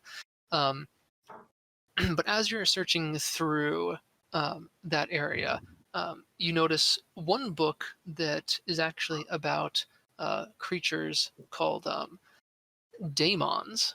It's kind of similar to demons, but there's also an A just thrown in there, and you can see some illustrations of like Spirit Hollow looking things on the cover, and it actually like piques your interest because it looks like maybe it's going to be about Spirit Hollow. And flipping through, you find a page that actually mentions our friend. This is not uploading.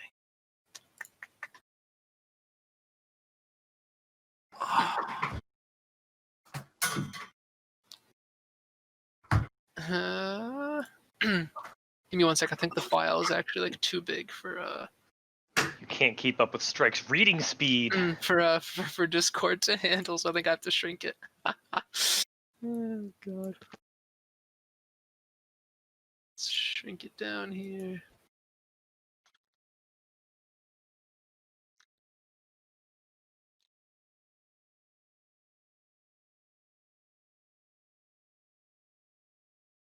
There we go. All right.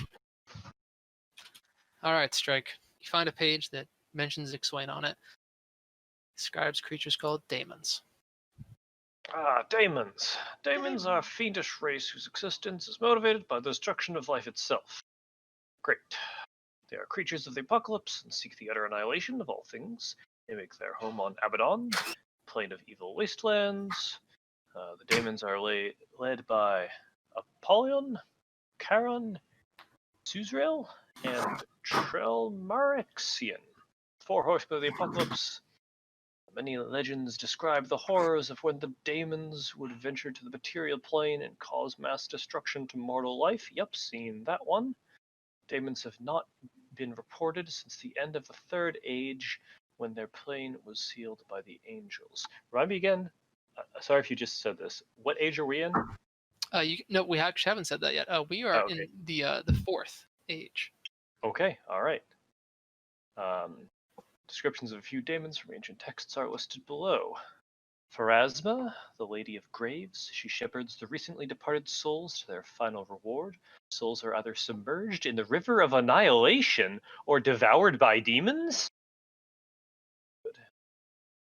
Dare God, a savage killer of no restraint, it slaughters man with reckless abandon. It will devour its own kind if they interrupt its feast. Also, not good. Oh, Ixwain, the master of realities. It can travel between not only Abaddon and the material plane, but the dreamscape as well. It will trap its prey. Upon reading "trap its prey," Strike will pull out the little glass container in which he has trapped part of Ixwain. In an endless slumber, torturing them until their loss of will results in death. Ixwain was not created in Abaddon like other demons, and is also known as the Outsider. Oh, um, we might be messing with a little bit more than I had thought. He will also pull down that book, and he's gonna walk over and sit down next to Shigure and start leafing through, looking for anything else inside of it, while starting to sweat a little bit. All right. Next up is going to be Frift. Last person. Cool. So Frift, flipping through text, and the keyword that you're looking for is Asdan, and looking through, you notice a table with Asdan listed on it. And you flip back to the page before the table as well, and it reads the old gods. And so I'm going to show you the page that after you see Asden, you flip back to the page before it to kind of give you some context. And so that's the page before, and then I will post the table.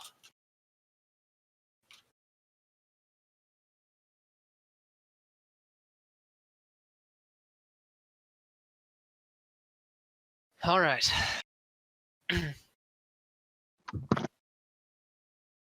you like to read for the class on your text that reads the old gods?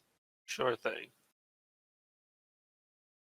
The old gods were classified by their assigned moral alignment. This provided a general guide for mortals to select which god they would offer their devotion to. Alignment also dictated the type of power the god would bestow onto its worshippers. These areas of magical powers were known as domains. Millennia ago, mortals used these powers to do both tremendously good and wickedly evil deeds.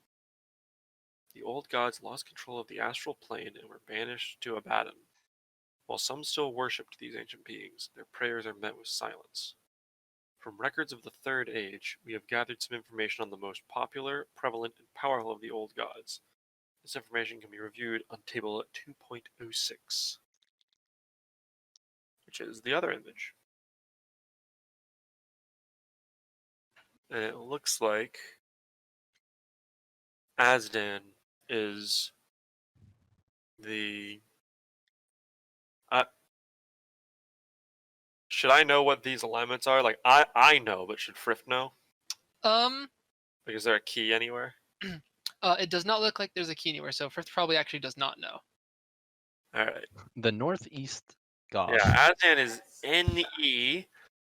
And his worshippers, his stuff is extinction, murder, and space.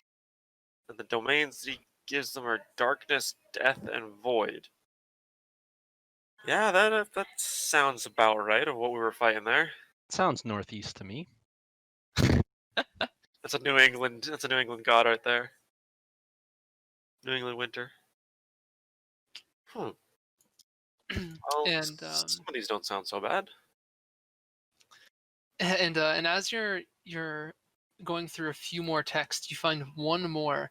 Within this same book, you see a full page that that is titled Asdan. And I have to make this one smaller too.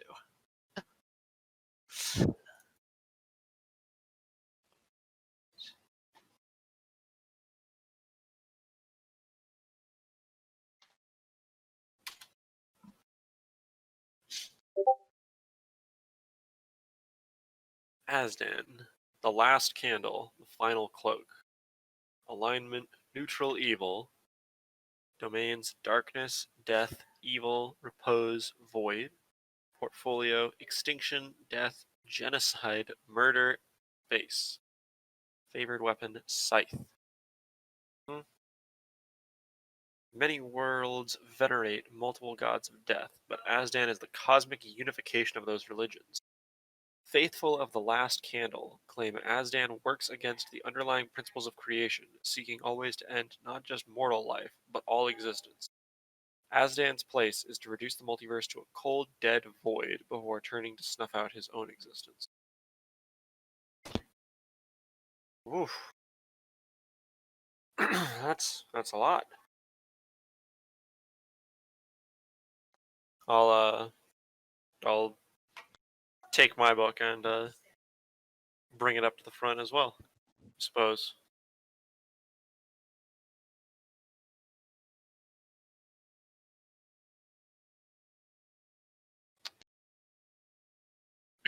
All right, and the last thing that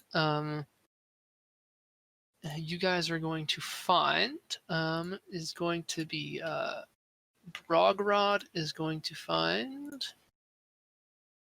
Oh my gosh, are you serious? This one's too big too. Jesus.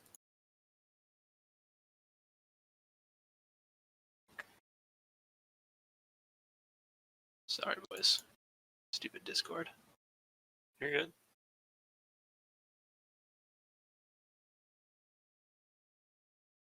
Brogrod is going to be looking through a few tomes that look kind of magical and interesting, which he's just a sucker for. And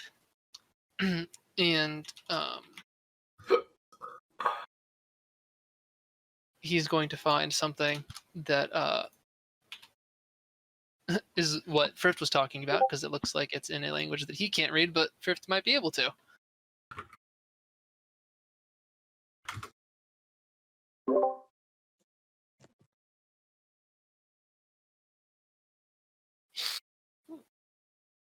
I'll trade you for my book, and I'll point out that there's a dwarf old god.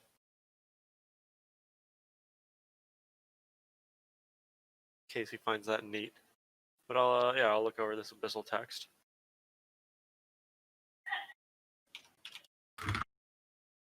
And the title is Abaddon.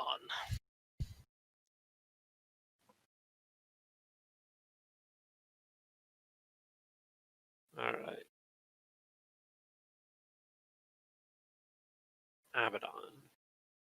A realm of vast wastelands under a rotten sky, Abaddon is perpetually cloaked in a cloying black mist in the oppressive twilight of an endless solar eclipse. Abaddon may be the most hostile of the outer planes. It is the home of demons, fiends, and pure evil who personify oblivion and destruction. I'll kind of narrow my eyes. Abaddon is the birthplace and homeland of the Archdemon, four entities which embody the primary threats to mortal life: pestilence, war, famine, and death.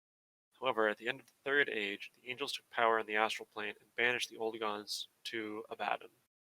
The angels subsequently sealed the plane, trapping its inhabitants for eternity. It is said that the old gods battled the archdemons for control over the realm. Through their struggle, Abaddon was leveled to oblivion. Now the plane is reduced to a hot storm of constant conflict between magics of epic proportion. Whether these magics can ever return to their original form is unknown. Thus, the old gods and the archdemons may only exist as masses of their former energy endlessly colliding with each other. Abaddon has no means to interact with other planes, and so the old gods and archdemons have been sealed for the rest of time. Well, suppose they weren't quite sealed enough. If this Azdan guy is influencing stuff over here.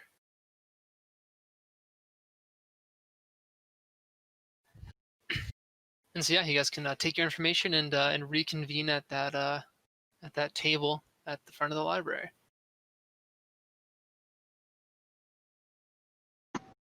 Are we gonna wait for our friends from the shop to return before Yeah. we share our information amongst ourselves? Yeah, that seems like a great idea. The heck, give me 1 second here. I'm trying to do something real quick. But yeah, so boys in the shop, what what are you doing? You're looking over some wares. The merchant is very friendly. I just wanted to get a cloak so people wouldn't be sussing on me. Oh, of course, sir. We have plenty of cloaks. What color would you like? Black. Our most popular color. What a coincidence. Really dark black. Yeah, me too. Yeah. Well, I have just the cloak for you. We call it extra black.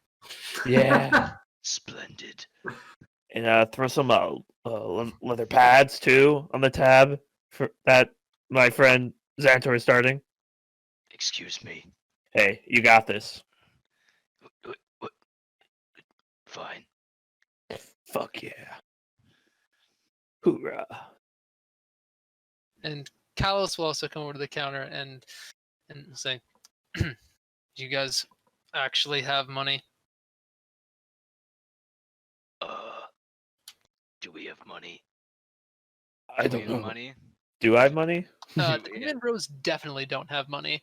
What? We're like princes and I feel like I gods. should have a few coins. Yeah, you don't have money from this plane. Oh my god. Took all of your money. Alright. Max Xantor's got some cash on him. He definitely has enough to pay for everybody. He doesn't Yeah. have a tremendous amount of money, but certainly enough to buy a few cloaks. You distract him. I'm gonna try to steal. Oh, what was that? Oh, All right. We have the money. Just Oh. Just pay the man. Alright. We're gonna pay. Alright. You pay. I'll pay you back. I'm good for it. Yeah, okay, whatever. All right. Well, you guys can definitely go ahead and and purchase some black cloaks.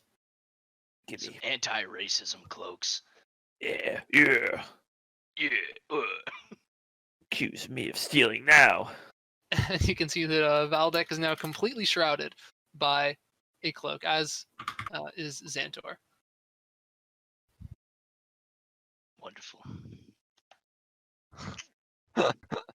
Thank you, human. Between Valdek, Darzox, and Xantor, it's not going to be possible to tell them apart anymore. I know. Brendan wanted a costume change, so we gave it to him.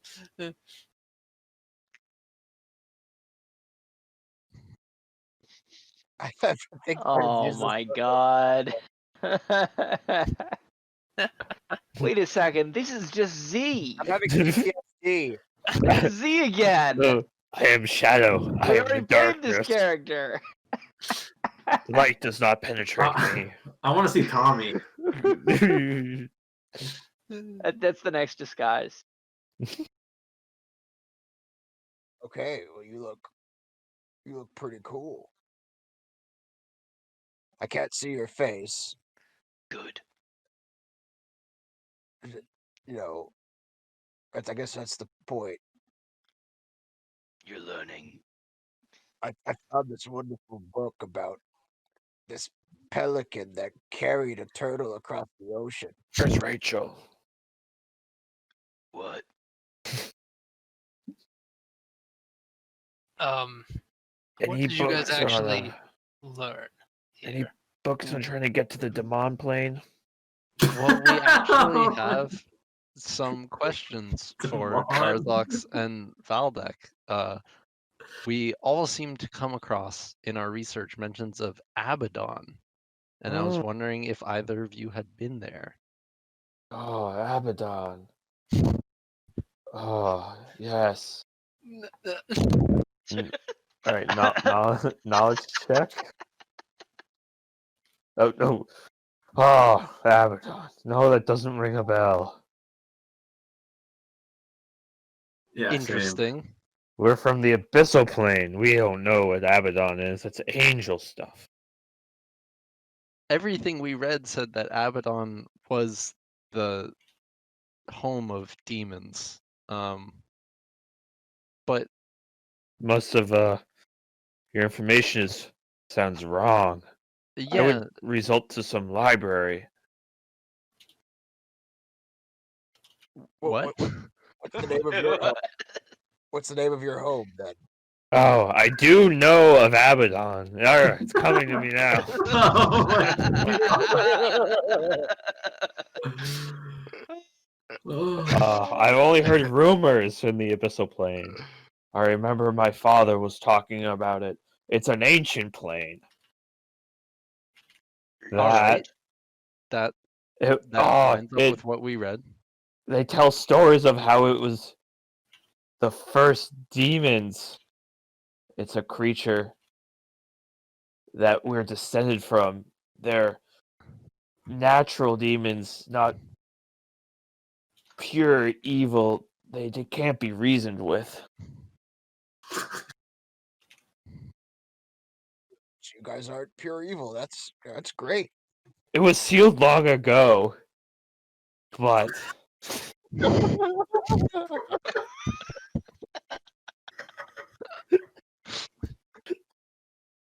Why'd we even go to the library if we've got this guy? You gotta take that stock out of your mouth, Valdak. these are just stories I heard from my father. I don't know much more. Besides that, Who was your father? the king Of the Abyssal Plane. Did you have a name?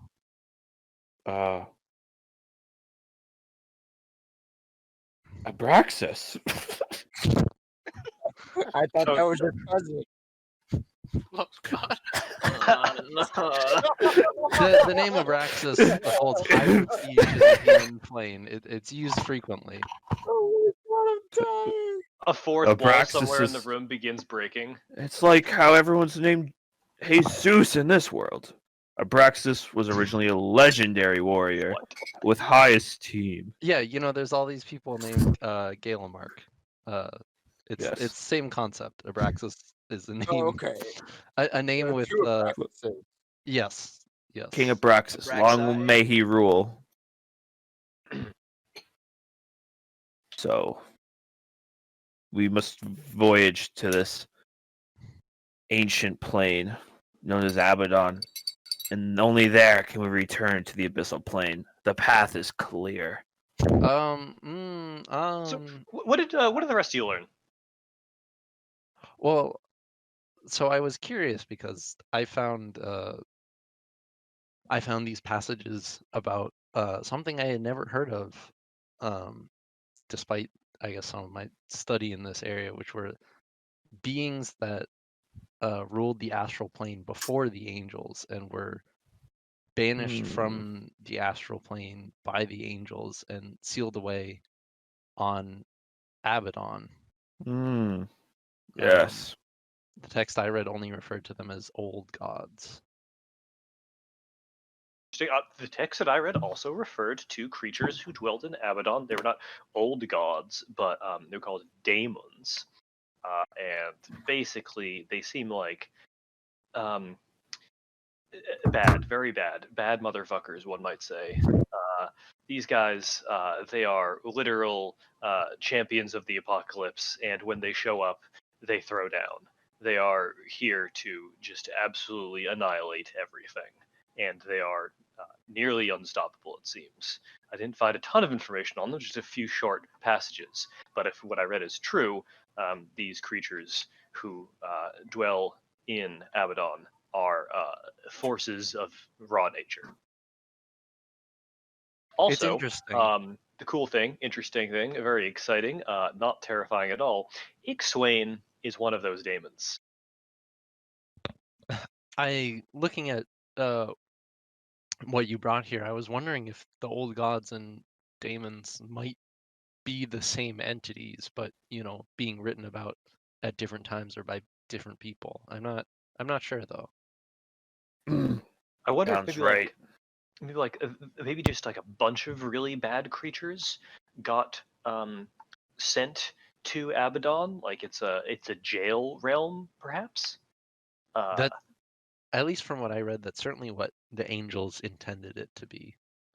It's not supposed to have any contact with any of the other planes, which does jailbreak.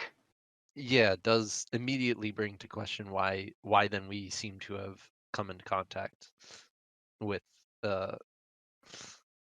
with beings or forces from Abaddon. It is interesting because in the passage that I read, it did say that some of these daemons were able to travel between the realms. Specifically, Ixwain. It said that Ixwain is able to travel between Abaddon, the material plane, and the dreamscape. Now, I'm not necessarily sure if that's unique to Ixwain, and he's the only daemon who can leave Abaddon, but or maybe he was once. He once had those abilities, and then he was walled off once they sealed Abaddon at the end of was that the Third Age? But After or reading this section you found here, especially, I wonder if maybe maybe not all of the old gods were daemons, and and vice versa, but seeing Ixwain referred to as an outsider, I wonder if he was an old god and then joined the ranks of the daemons after being sealed in Abaddon. interesting. Regardless, I think he is far more of a force than we had originally planned, and I'm not sure if keeping a piece of him in this bottle here is a great idea, but this may be our ticket to any sort of other realm that we want to travel.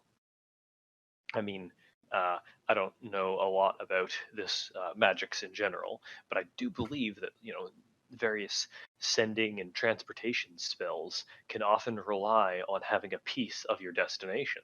So maybe if we wanted to open up not saying we want to do this. This sounds like a really bad idea, but if we did want to open up a passage to Abaddon, this chunk of Ixwain could be helpful in doing so. Again, not saying that that's a good idea. Yeah, in a section that was written in Abyssal that Frift read to us, it described Abaddon, and I don't think it would be possible for mortals like ourselves to travel to Abaddon or exist there. It sounds like a completely inhospitable place. Well, but we're not just mortals now. We're all right. Well, we still get killed by a lot of the things that kill mortals. I think We don't actually know that. that's a good point. I suggest that we don't try to test it. I think there's only one way to find out. Listen, I want to be reunited with my friend, and I don't want to throw away whoever's, comrade is lurking in me here. So I'll play it I'm not going to play it safe necessarily, but I'm not going to jump into a whirlwind firestorm dimension right now. I think Stripe will look slightly disappointed, but nod his head. Firestorm might even be understating it. It sounds like there's nothing there except for, I guess, primeval forces that are constantly in conflict. Yeah. I mean, if it weren't for the having all of my skin flayed off of my bones and dying immediately thing, I'd actually kind of want to go see it just for the sake of seeing it. Sounds pretty cool. But yeah, that's a bit of a deal breaker for me. I don't know if there's even air in that plane. no air. Couldn't even smoke anything. Couldn't get a fire going. It's worse than the library. So Like, My slam God. my hand on the table. So okay, I think that it probably is good that we have this connection to one of those daemons, and we may be able to do something useful with it in the future. But I think we can agree that the immediate response of we could travel to the Abaddon plane right now is not the thing that we want to do, actually. Not immediately. So perhaps looking at this information that we all discovered with our various readings, we can start to put together like a theory of a picture of what's actually going on, because a lot of very strange things are happening in the world right now, and up until this point, it's felt like we were, just fighting in a fog. And unlike some people, I don't like to go charging blind into a fog.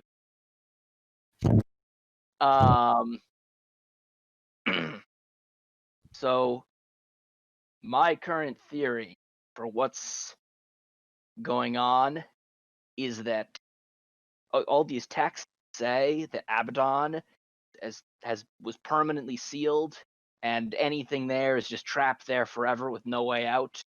My theory is that that is no longer the case. It is now possible for things to leave plane of Abaddon. Think about it. We ran into that Ixwain dude on the Spirit Hallow, and he is supposed to be an Abaddon. And that gigantic, very frightening looking being that was fighting that angel, well, the angel said that that he came from Azdan, who's supposed to be an Abaddon. So it may be that it's now possible for things to get in and out of Abaddon, which, yes, could include us. Probably should not in the immediate future. Could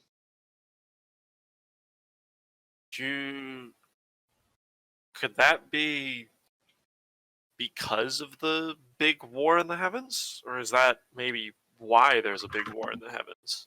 That brings me to my next.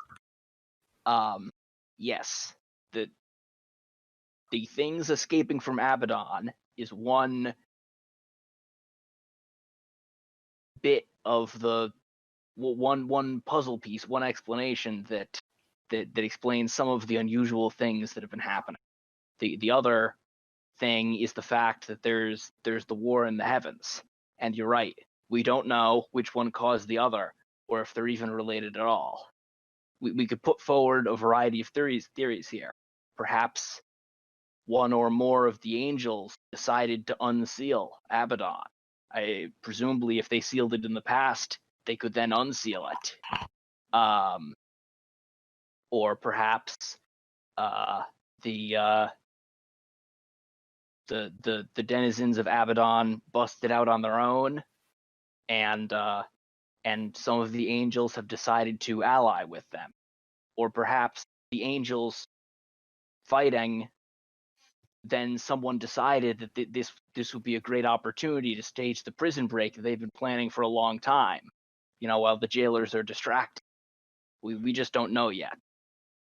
I don't think any of the information we found here is be enough to tell us that.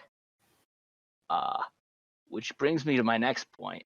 I think maybe having uncovered this information, we should try to get some of my first theory for how to do this would be to actually go speak to those three angels guarding the sword. I know they weren't very helpful in the past, but maybe if we come to them with the information that we have so far, they'll be, it's possible we might even bring them information that they don't have yet, and they might be grateful for that. Or maybe they would be, if we it may be one of those things. I've heard that some powerful magic beings don't like spreading information around, but if you already have the information, they're willing to engage with you.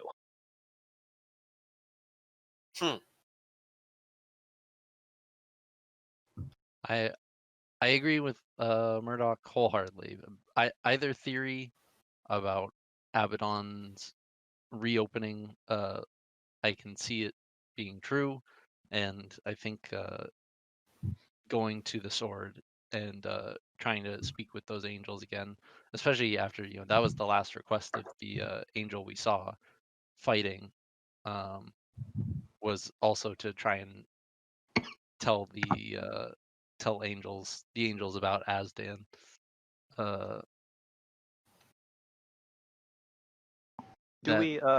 Sorry, continue. That seems like the next course of action to me, is to we've learned what we can, and now it's time to go try and talk to the angels again. Do we reveal that we have more artifacts and that we are in possession of more things that have fallen from above? They might try to take him if we do that. Well, we could I come up mean- with a compromise here. We have multiple artifacts that have come from above. We could reveal some, but not all of them. I'm gonna take the cube out of my pocket and put it in a different, deeper pocket.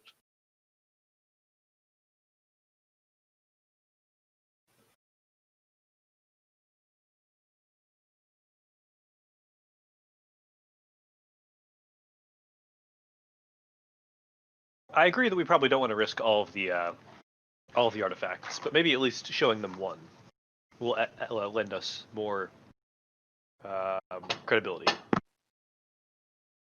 So we've got the cube, which they probably don't want to see the cube anyways. And there's the dagger. What was the third artifact?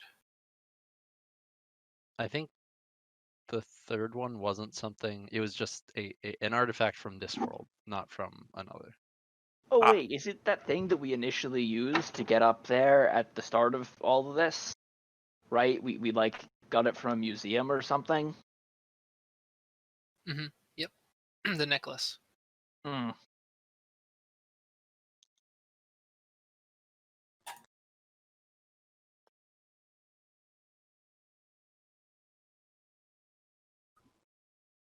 Okay, maybe we just don't do the artifacts. Maybe we just keep that in our back pocket.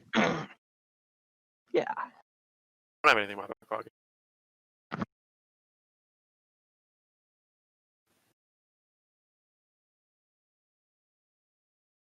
But yeah, I agree.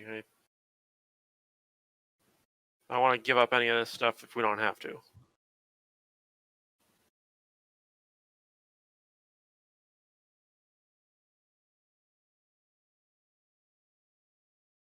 So we're agreed then. Does anybody have anything else you want to talk about, or does anybody disagree with the idea to head post haste to the angels at the sword? No, sounds good to me. Yeah, let's get moving. All right. Check out this Pelican book.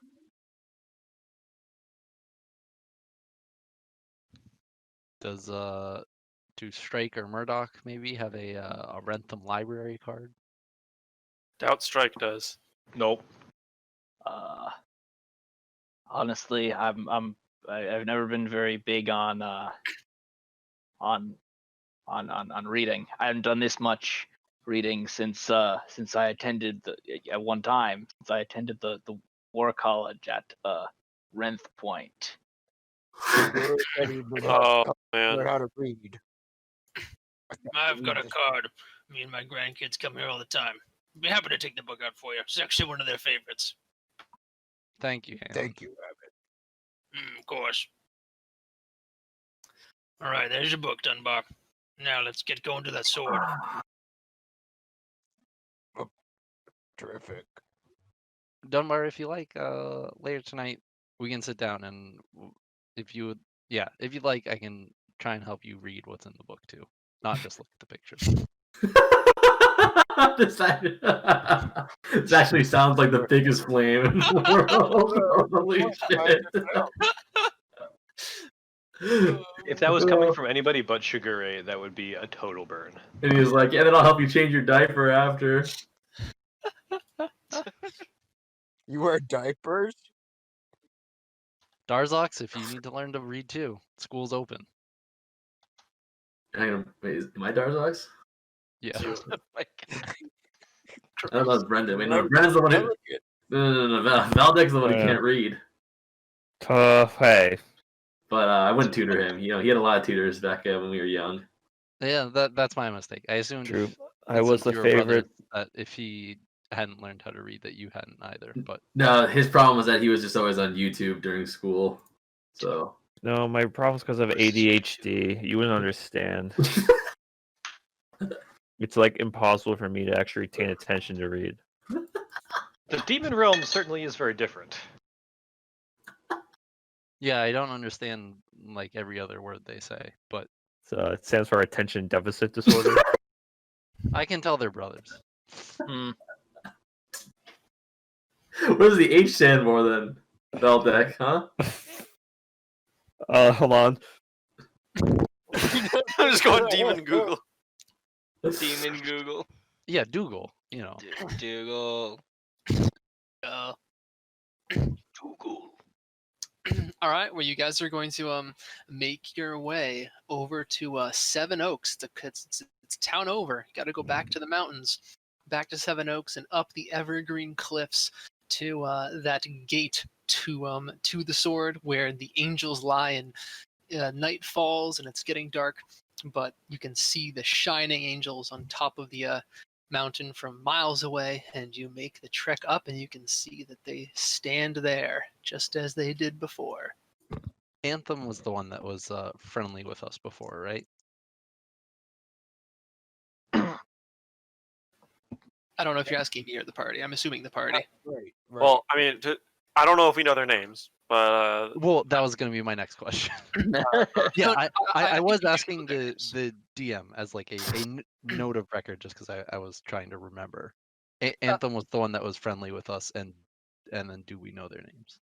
You do know their names, and yes, Anthem was the one who seemed most okay with like helping you guys. Yeah. Yes, Oh, if I remember correctly, Anthem was fairly personable.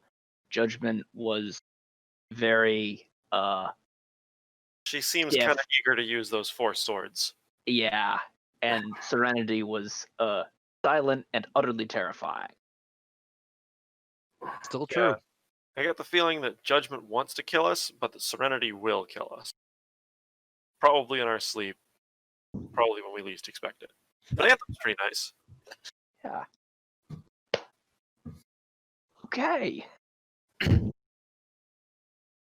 All right. Well, as you guys approach, if there's no, is there any kind of discussion that you want to engage in between the party members before we get here, before we arrive? In front Are of we the hiding anything? Uh, I thought we were hiding our items. Yeah, I am tucking the cube into like the like. I've got like my little like cloak cape thing you can see there, and I'm like tucking it into a back pocket, and like trying to like keep the cloak tight against me so that it's like even the pocket is not visible. I've made sure to put it in, airplane mode so it's not glowing. Verbally speaking, are we hiding anything? Are we holding back any information? Oh.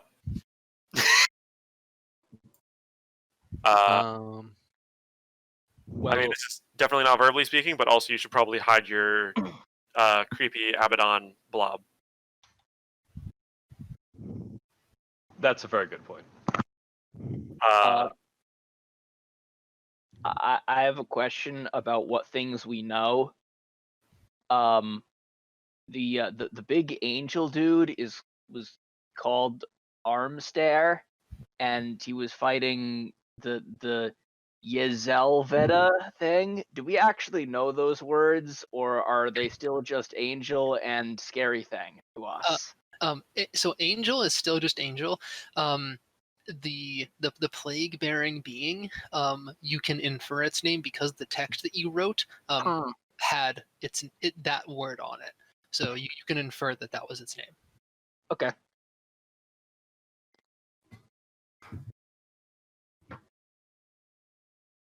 Okay, we're good to go. Yeah. All right, you guys approach the mountain, climbing up, and noticed by the angels as you're approaching, and you can hear Anthem. Oh my! Again, welcome back, travelers. It's so good to see you.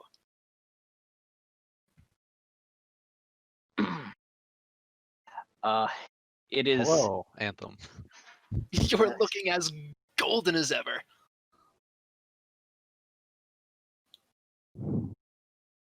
Thank you, Anthem.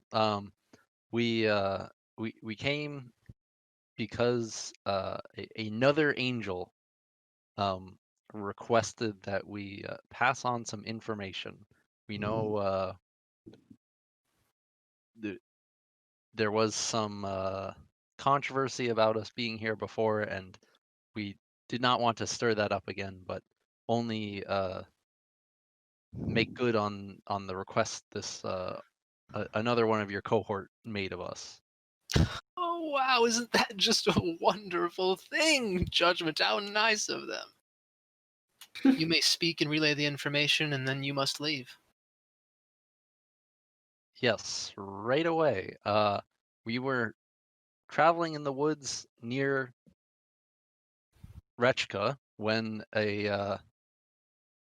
we saw light fall from the sky,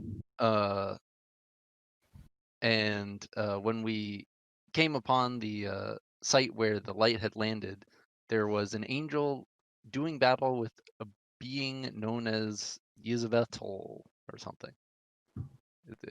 Close to that. And the angel was defeated while we did battle with some fiery minions summoned by the other being, and the angel in their last words before they dissipated told us to inform other angels about what we had seen and tell them that Azdan was involved. Oh, you see, Judgment. Enough, Anthem. Very well. Is there any more information that you have?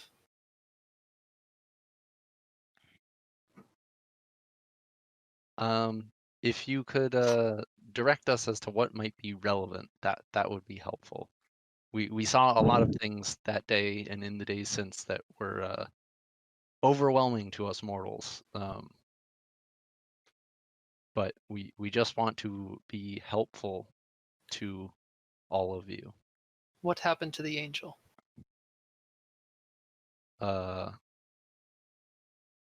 This is out of game. He got beaten and he just like disappeared, right? I don't think we saw what happened. He No. was losing, and then we ran away. We left him to Okay. die. Let's just say we don't know. Not wrong. I think we should know that some of us wanted to stay and fight. Oh yeah, let them know that. Yeah, I feel like. That's Who- actually Who important. was it? Was it Brendan who wanted to stay? No, that can't be right. Jeff, was it you? I don't think it was me. I think Murdoch was, I know, the one who was most interested in starting the fight, in getting involved. And I do not remember who. I thought we mostly agreed to leave when we left. Yeah. Yeah. We did like a charge forwards, and then as we were charging, we like turned it into a charge to the right and just ran away. All right, so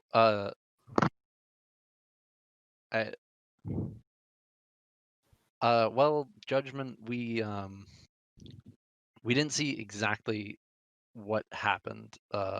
We were nearly killed ourselves and had to flee for our own lives after the battle with the minions summoned by this other being, and before we left, the angel told us to relay the information. So we can't say for sure what happened. Have you had any other contact with other angels since then? Not with other angels.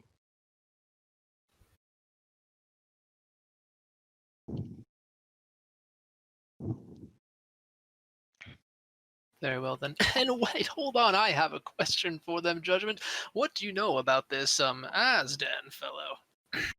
And Come on, just a question.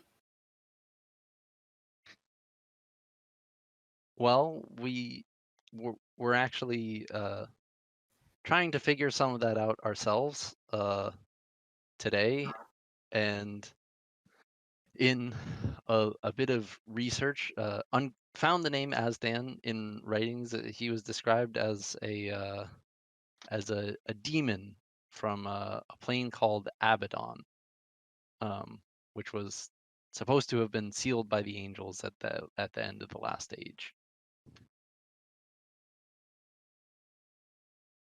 Very well then. You may take your leave. Oh, but what else? I mean, it sounds like you know a lot about what's going on here. I mean, there must be other things that you've learned in these texts and tomes.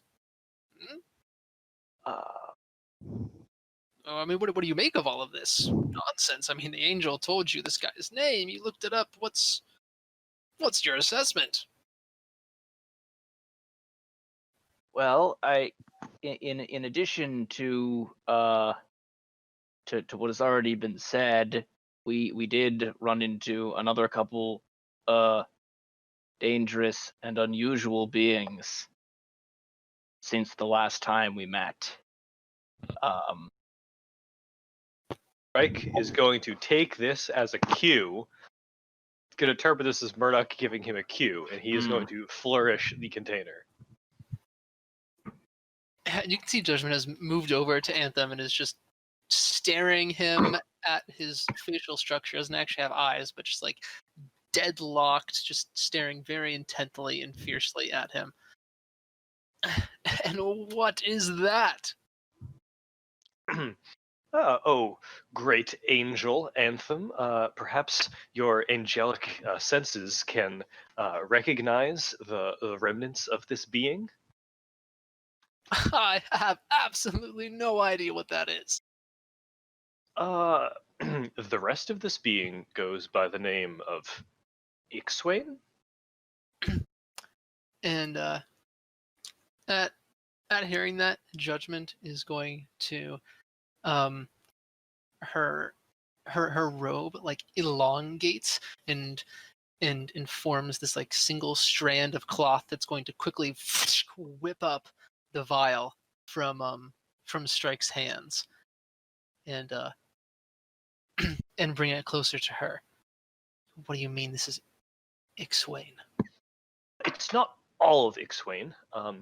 We had quite the Spirit Hallow interaction with Ixwain recently, and before he slipped out of our grasp, we were just trying to ask him some questions, very heated questions. But before he slipped out of our grasp, he started disappearing, and I just wrapped this little bottle around part of his body, and now it's trapped in there, as you can see. He's not nice. He is a truly awful fellow. We must destroy it, Judgment. Later.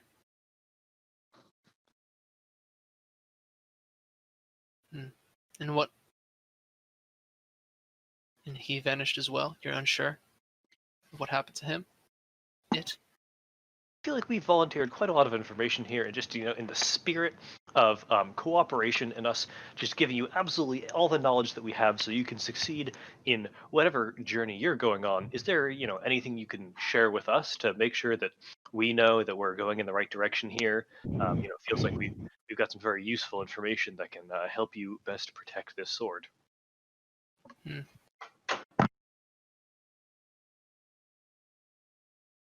we do not give out information to mortals.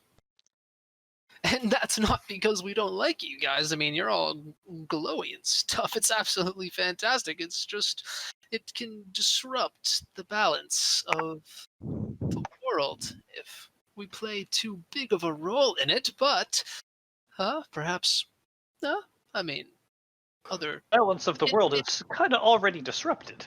Well, I mean, information can travel through other means. I mean, we're not allowed to give it to you, but I mean, the boss mans. I mean, they call the shots around here. And what do you say, Judgment? This is a rather strange thing. I mean, look at them. They have a piece of Ixway, they've got the Dusties floating around them. These aren't normal mortals. They're not normal. Let's just let the higher ups decide on what we should tell them. Oh, I think we also saw Infernus. He was with that Yevizalizzle dude. A shizzle. At the Yevizalizzle, Strike standing in front of Murdoch is just going to kick him really hard in the shin. I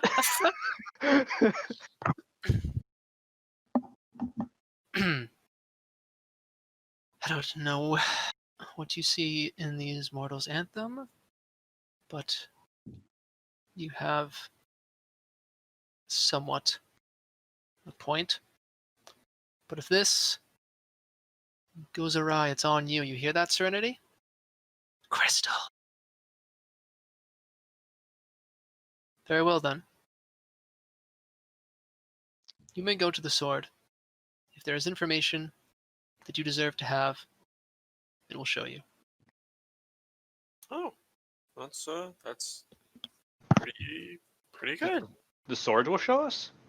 Well, you know, someone will probably show us through the sword. We're using swords as a method of communication these days. In my experience, swords communicate quite a lot. All right, Strike. All right. I mean, that's my name. You're That's my name. Strike, if you didn't remember. Anyways, As we'll far be as going Strike's on our way. concerned, he's on this adventure, and we're all just voices in his head. All right, Strike number 3. That's a good point. I guess we'll go. All right, yeah, let's go. Well, Before any of best the of angels luck, can... friends.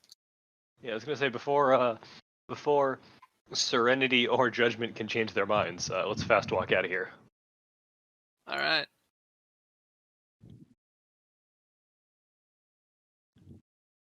And you all will approach. As we get out of earshot of them, I'll say thanks for speaking up there, Strike. I was probably closer than I should have been to losing my temper with them. And it probably would have been really bad.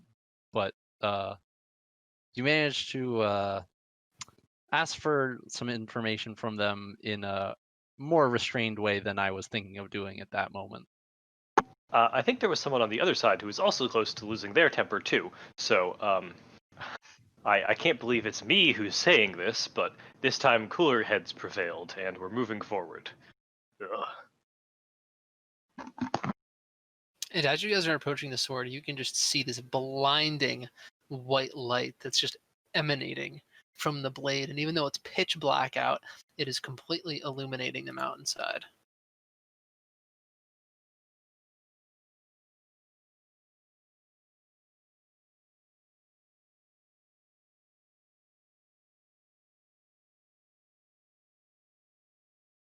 This is a bit more than I was thinking. Those angels are scary.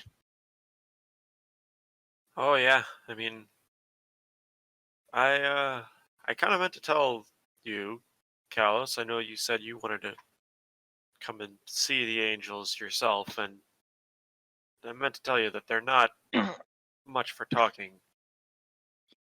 Well, one of them is, but the other ones try to keep them in check. And yeah, Hammond, they're interesting. First angels I've met, and I gotta say, I'm not in a huge hurry to meet other ones.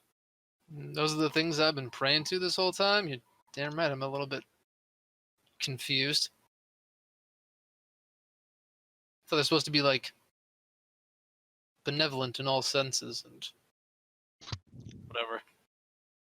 I think that varies with what angel you're talking about, and in this case, since I haven't heard the names of any of those angels, which greater angel they serve. Fair. All I know is that thing is bright as hell. Jesus, he's gonna put his like hand over his eyes as he's walking up the mountainside. Do you think we can touch it? I think we probably should.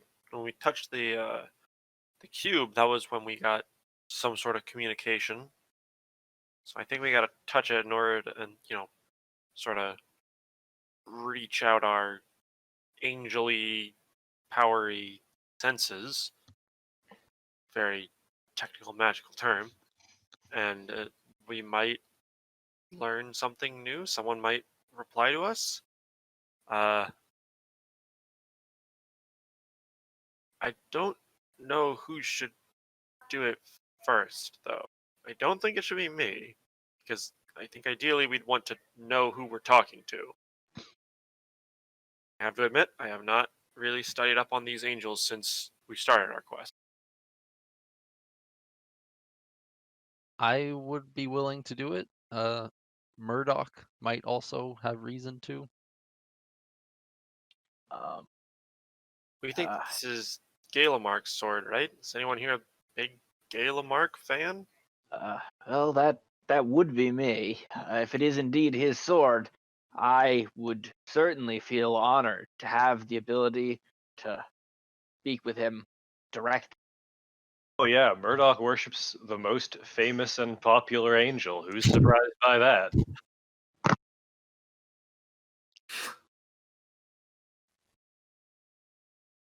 Hi, Murdoch. If you don't hurry up and go touch that, I'm gonna go touch it myself. Firmly grasp it. I will approach the sword, my hand outstretched, to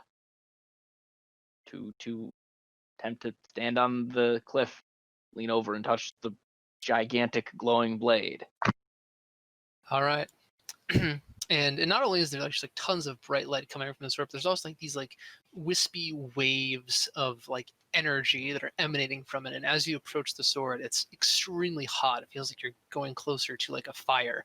And and you touch the blade, and it is also very, very hot to the touch. So much so that you're a little bit worried about burning your hand, but you muscle through it, and this is worth the little bit of pain that you're enduring. And what the rest of you notice is Murdoch is completely frozen after touching the blade, and you can just see his back is turned towards you, and his hand just remains on the sword, and he is unmoving.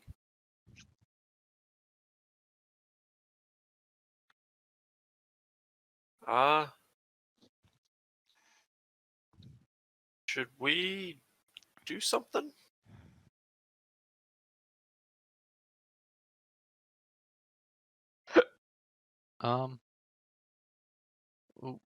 We should give him a minute if he's Okay. receiving some kind of divine revelation.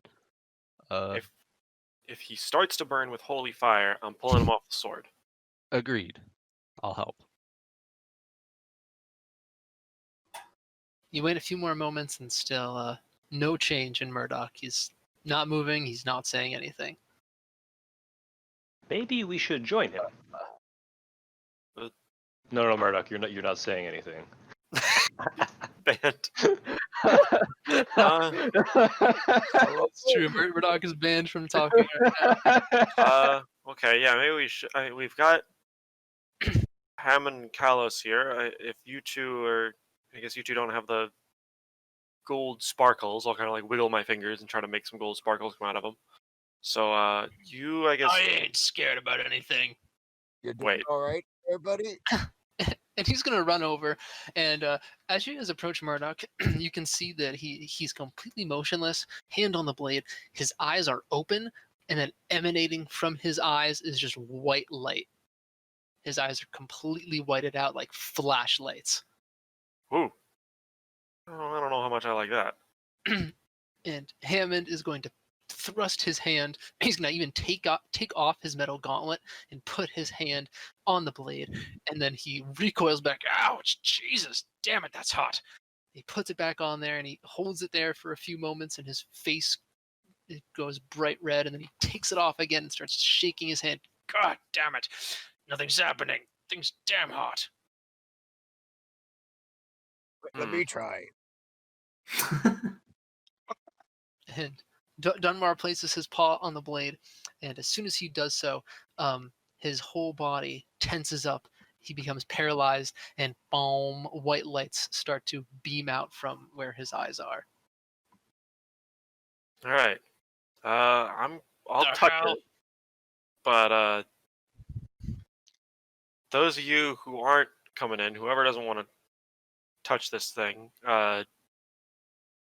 if none of us move in like, I don't know, like, it's a good amount of time to be paralyzed and attached to a holy relic, Shigure.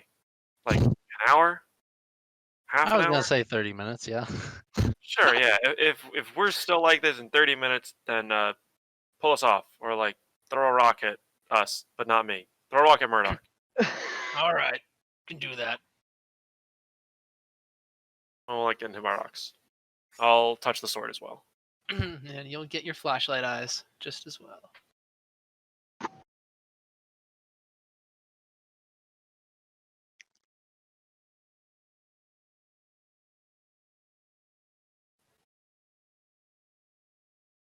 Whoa. Progress. Tony Hawk's pro sword man. Carlson, are you getting in on this? Sorry, I forgot that you've joined us now. Yeah, I'll get in there. Cool. Xantor, Valdek, and Darzox, are any of you going to put your hand on the blade? I'm gonna pass. Okay. Strike, Brugrod, you guys are good? Touching it. All right. And after Valdek is going to touch the blade, Touch it. and the same thing happens to Valdek that happened to Hammond. It just feels hot, and you recoil at the touch.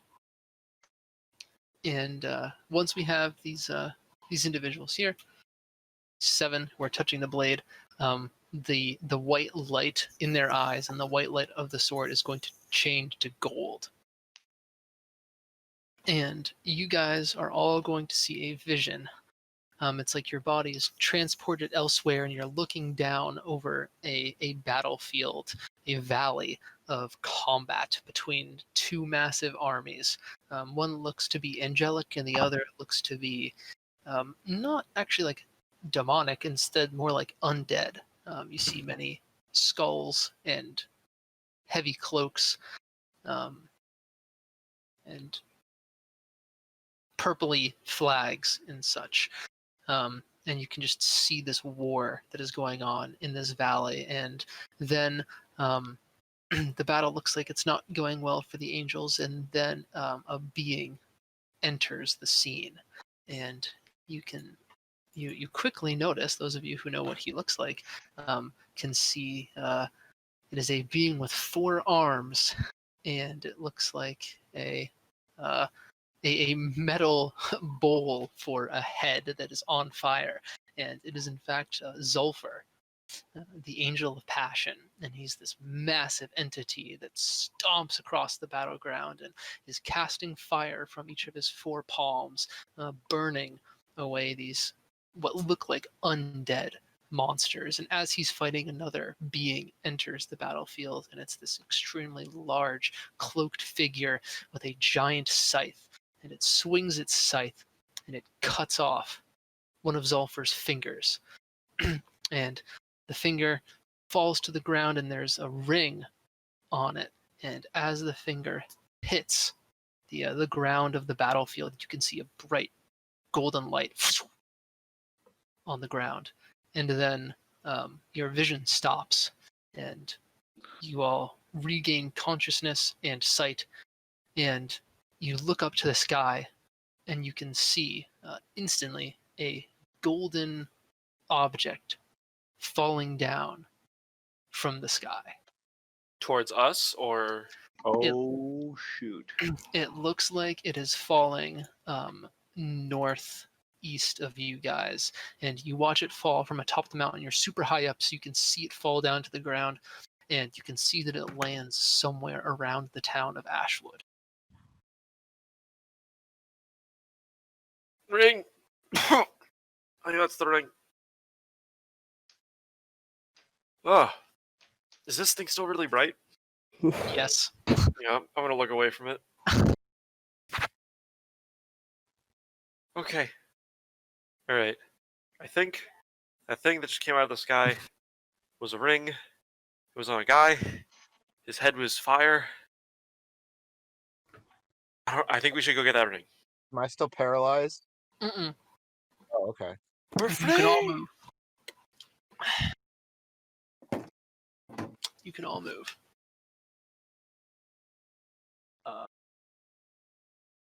Yes, I agree. We should try to retrieve that that ring. Do we say anything to the angels when we go back down the hill? Yes, I think so. It sounded like they sent us up here to speak with someone, and instead we saw a vision. A vision of what was happening, like, right now. Yes. You know, sometimes we gotta wonder if it's a vision of something that has happened or something that shall happen, but this seems like it was just, what they're doing up there. Like, this instant. Yes, I'm. On one hand, often it would make sense for angels to communicate with someone by sending them visions, which is possibly what happened. But I find myself somewhat concerned that perhaps the person the angel we were intended to speak to was interrupted, was otherwise engaged by what was happening up there. Hmm. But I don't know. Do we think this is Zulfar's sword?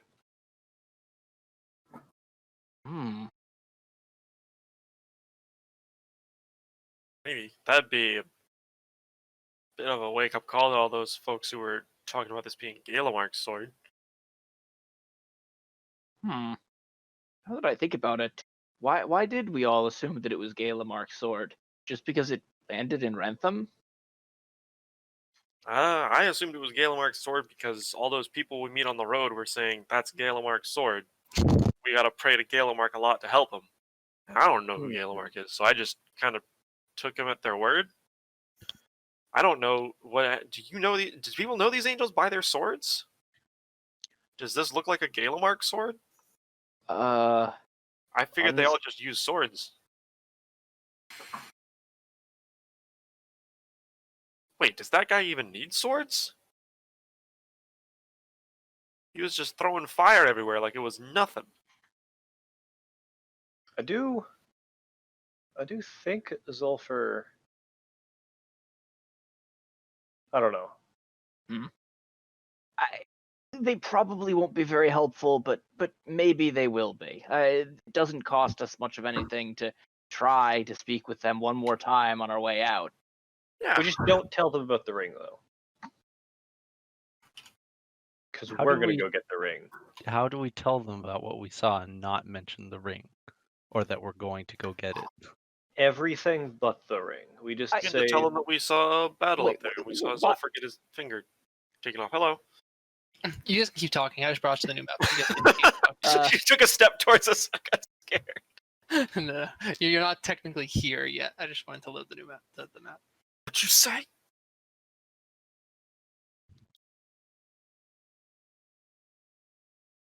Wait, so where do we stand on the ring versus no ring?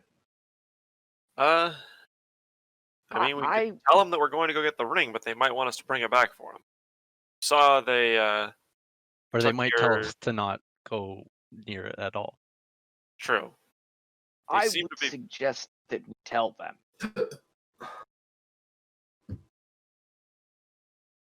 Why? Well, we already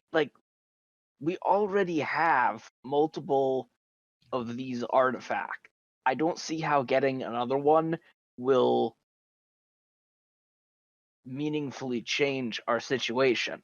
On the other hand, if telling the angels about this ring and thus presenting its presence as an urgent situation, which might make them more inclined to share something, was to get us some more information, that could be very important.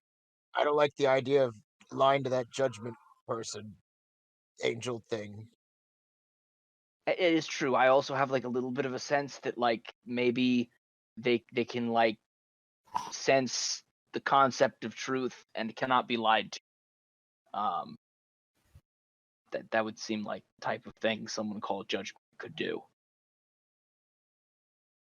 Well, if nobody else wants to lie to the angels, I'm fine with that. I still want to lie to the angels, but I don't mind being overruled. Let's, I guess, tell them about the ring, and if they say you have to give them the ring, we can say pretty please. And if that doesn't work, then I still have my cube. We still have our cube. Also, if they tell us like you have to go retrieve the ring for us, we can at that point like they're asking us to do something for them, which puts us in a good negotiating position. We could say like why should we do this thing? We're so far, you know, they've never wanted anything from us. They've just told us to get lost. Okay,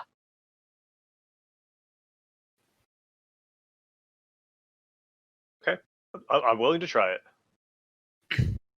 All right, you guys descend the mountain peak and come down to the angels and are greeted with anthems. So, how was it, heroes?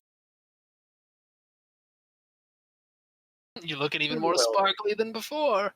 Yes, did they send you something? They send us in a way. Yes, we did it. Well, we saw a vision, but are perhaps more confused now than we were before.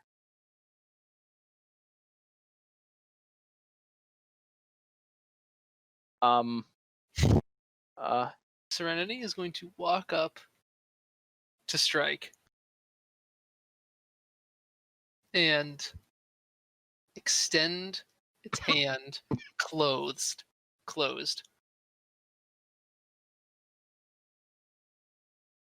Give me your hand. Strike will. Where's the skill check?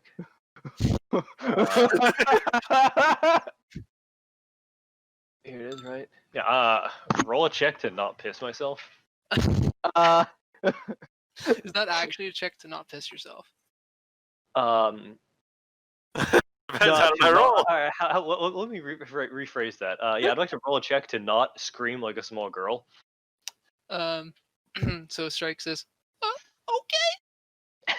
And I'll give it my hand. And he will drop the vial of Ixwain sludge into your palm. This is your burden to bear.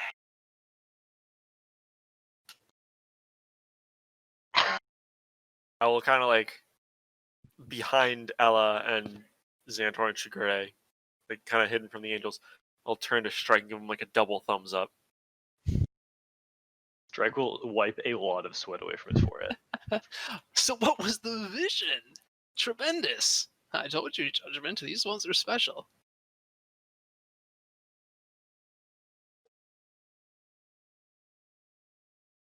Strike will open his mouth to explain, but no words can come out. We saw the ongoing war. An army of darkness, death, undead, maybe, fighting against angels in a great valley. And I'm pretty sure we saw Zulfur descend on the battlefield in yes. all his fiery glory. And Anthem is like fist bumping to himself right now. Yes. Okay. Okay. And what did Zolfer tell you to do? He didn't say anything. He punched, he cast fire. It was an all-out war. I don't know if we were really even meant to see that. It was just what we saw. There's always intention between the visions that the angels give you. There had to have been something. Think hard. The last thing we saw was Zulfur punched down to the ground, and a ring fell from his finger. And as we stepped away from touching the sword, we saw that same ring falling from the sky and landing a bit northeast of here. That's it. That has to be it. That has to be the message that Zolfer wanted them to see. Well, for once, Anthem, perhaps you were right. Well, you must go after that ring. It is Zolfer's will.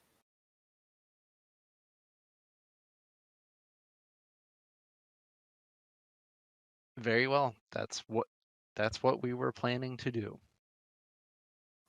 Right. Do you know where it is? Someone with a little bit better knowledge of the local geography might have an idea exactly where we were headed. But as I said, it was northeast and probably not more than a day or two journey. Probably less. Well, this seems like a pretty important thing. I mean, this is straight from Zolfer, Judgment, right?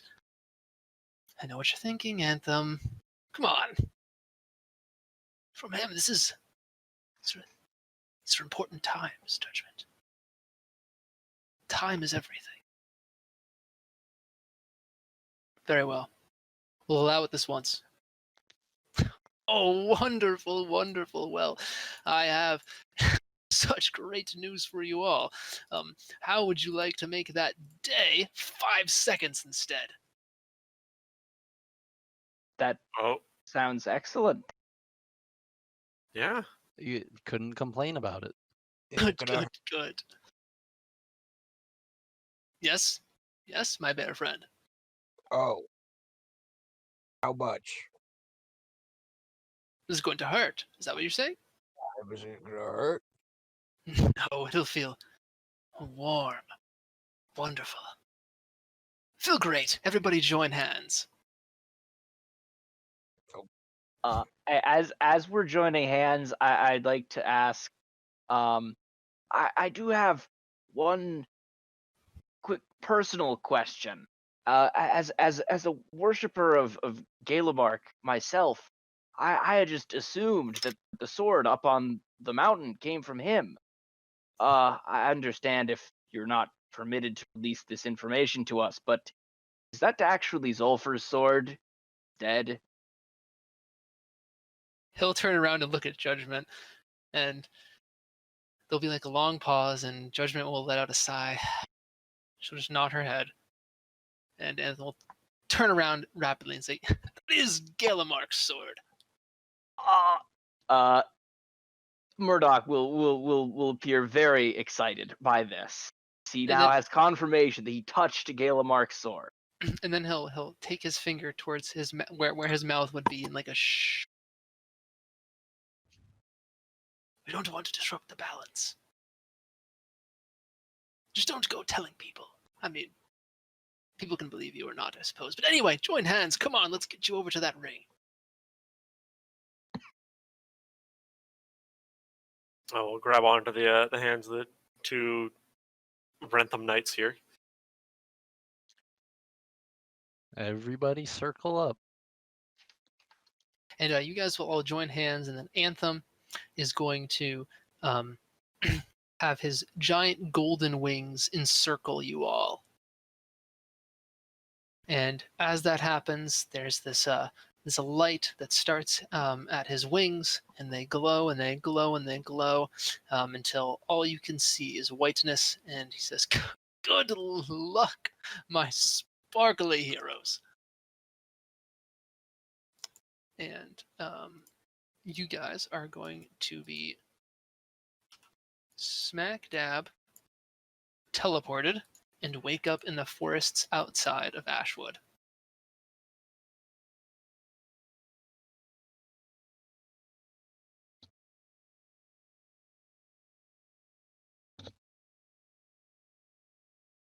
And you do not feel disoriented in any means. It just was kind of like you were standing in one place and then all of a sudden you're standing in another place.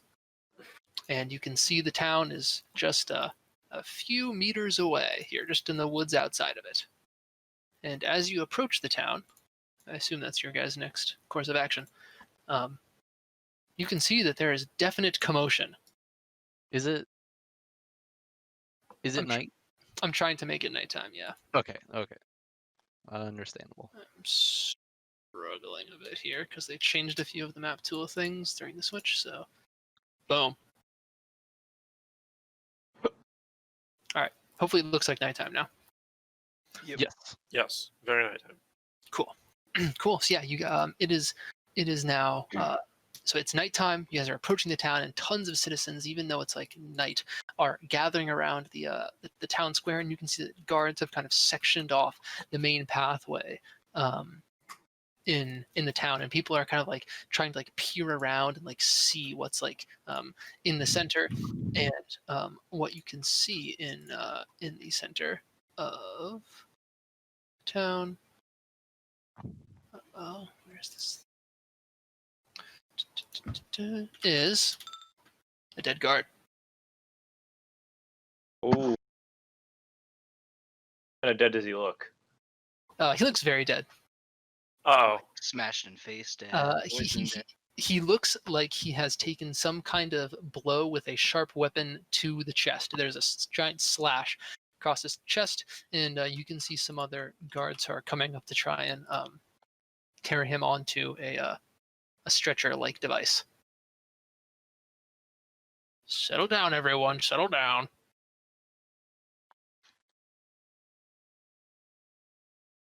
Why did you see them? Oh my gosh, I can't believe it. You can hear whispers among the townsfolk. No, I didn't even see them. There were like 5 of them. There had been more. There was at least 14. As these folks are walking past him, I'm going to say, "Hey, what's going on here? What happened?"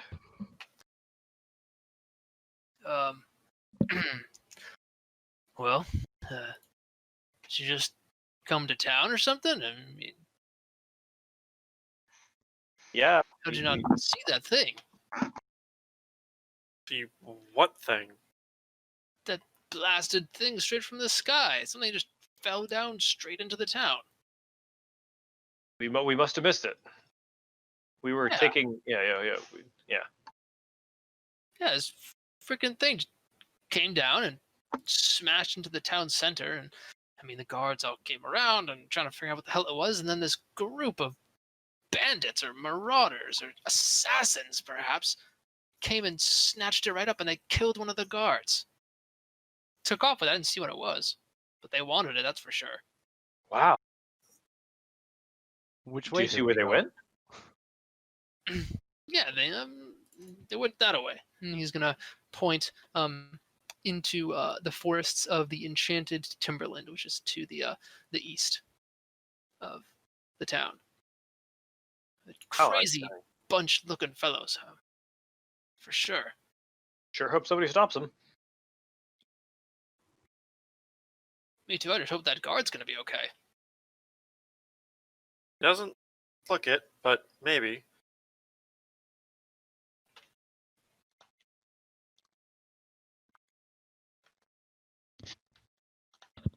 Strike, Hey. shouldn't we get after it? Yeah, I think we want to distance ourselves from this body before somebody starts asking us questions. We do look a little bandity. Hey, you guys. What are you doing here? Hi. We're Hey, they just kind of look like the people who just ran off, do they not? Oh, yeah. shit. They look like them, don't they? Yeah. What have you guys been up to? Nothing. We just got here. We just got here. Just got here, eh? Isn't that convenient? Hey, Ah. Now we're Gordon, getting come over huge- here. Well, these are the guys that you saw. Actually, no. I mean, that guy's a bear. Definitely didn't see one of those. And one of them had a bird mask. I remember distinctly the bird mask. I don't see any bird mask here.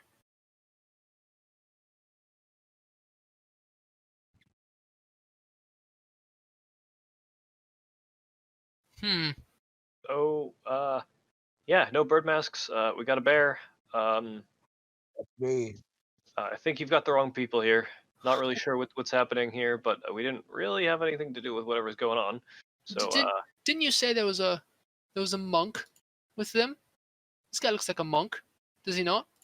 Yeah, no, but it was like a traditional monk. I mean, he had a shaved head. That guy's got a ponytail, and he had a giant scroll on his back. No, this is not them. And there wasn't a bear. It was a tiger that was with them, a canine. This definitely isn't them. Yeah. Huh. All right, as you were. wow, I can't believe that actually worked. They just Wait. listened to us. Did you just say a monk with a shaved head and a tiger? By a tiger, you mean like Wait, Yeah. Canine. Yeah, Canine. What? You guys know them? Are you friends with them? Hey, hold on. Come back here. Yeah, you guys know those guys? We saw them before, but we haven't seen them anywhere since since that sword first fell into the mountainside. But We you know them. tried- All right. You're gonna have to come back to the station with us for questioning. What if we went after them for you guys? I don't see anyone organizing. They attacked a guard and ran Oh, don't off. worry. We've dispatched the cavalry. They're already out, and we're just gonna need all the information that you guys have on them. So we're gonna have to do this back at the station for sure.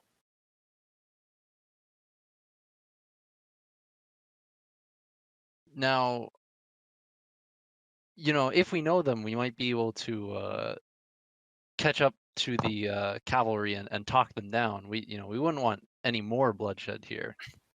Oh, don't you worry. The military can handle this. You're just civilians. We ask you to stay out of matters like this. I mean, if they've killed one of our own, we'll bring them to justice. But your information about these individuals will be vital. So we're gonna have to take you back to the station. We'll get descriptions of all these friends, and you can tell us all that you know about them. All right? All right. Come on now. I'm saying that we don't want them to get hurt, and we don't want the people who went after them to get hurt either.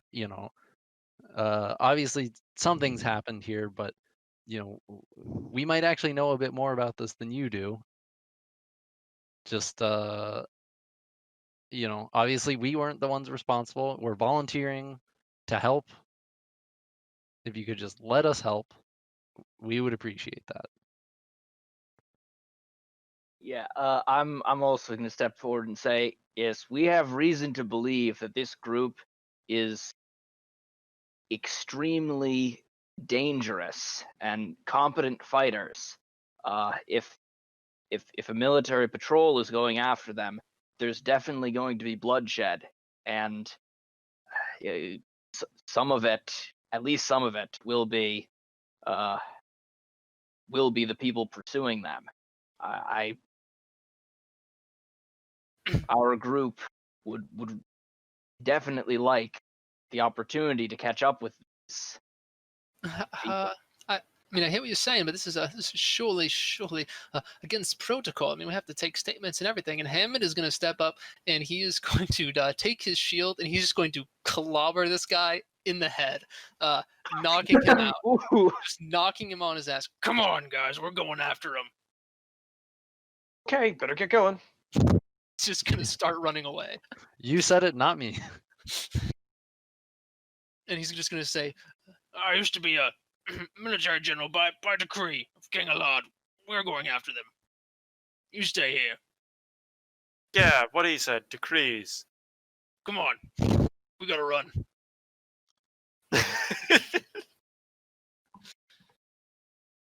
and with the other guard just kind of attending to their recently unconscious friend, who's now staggering back to his feet. Hit him hard, but not enough to cause any lasting damage. They're just gonna kind of watch you run away,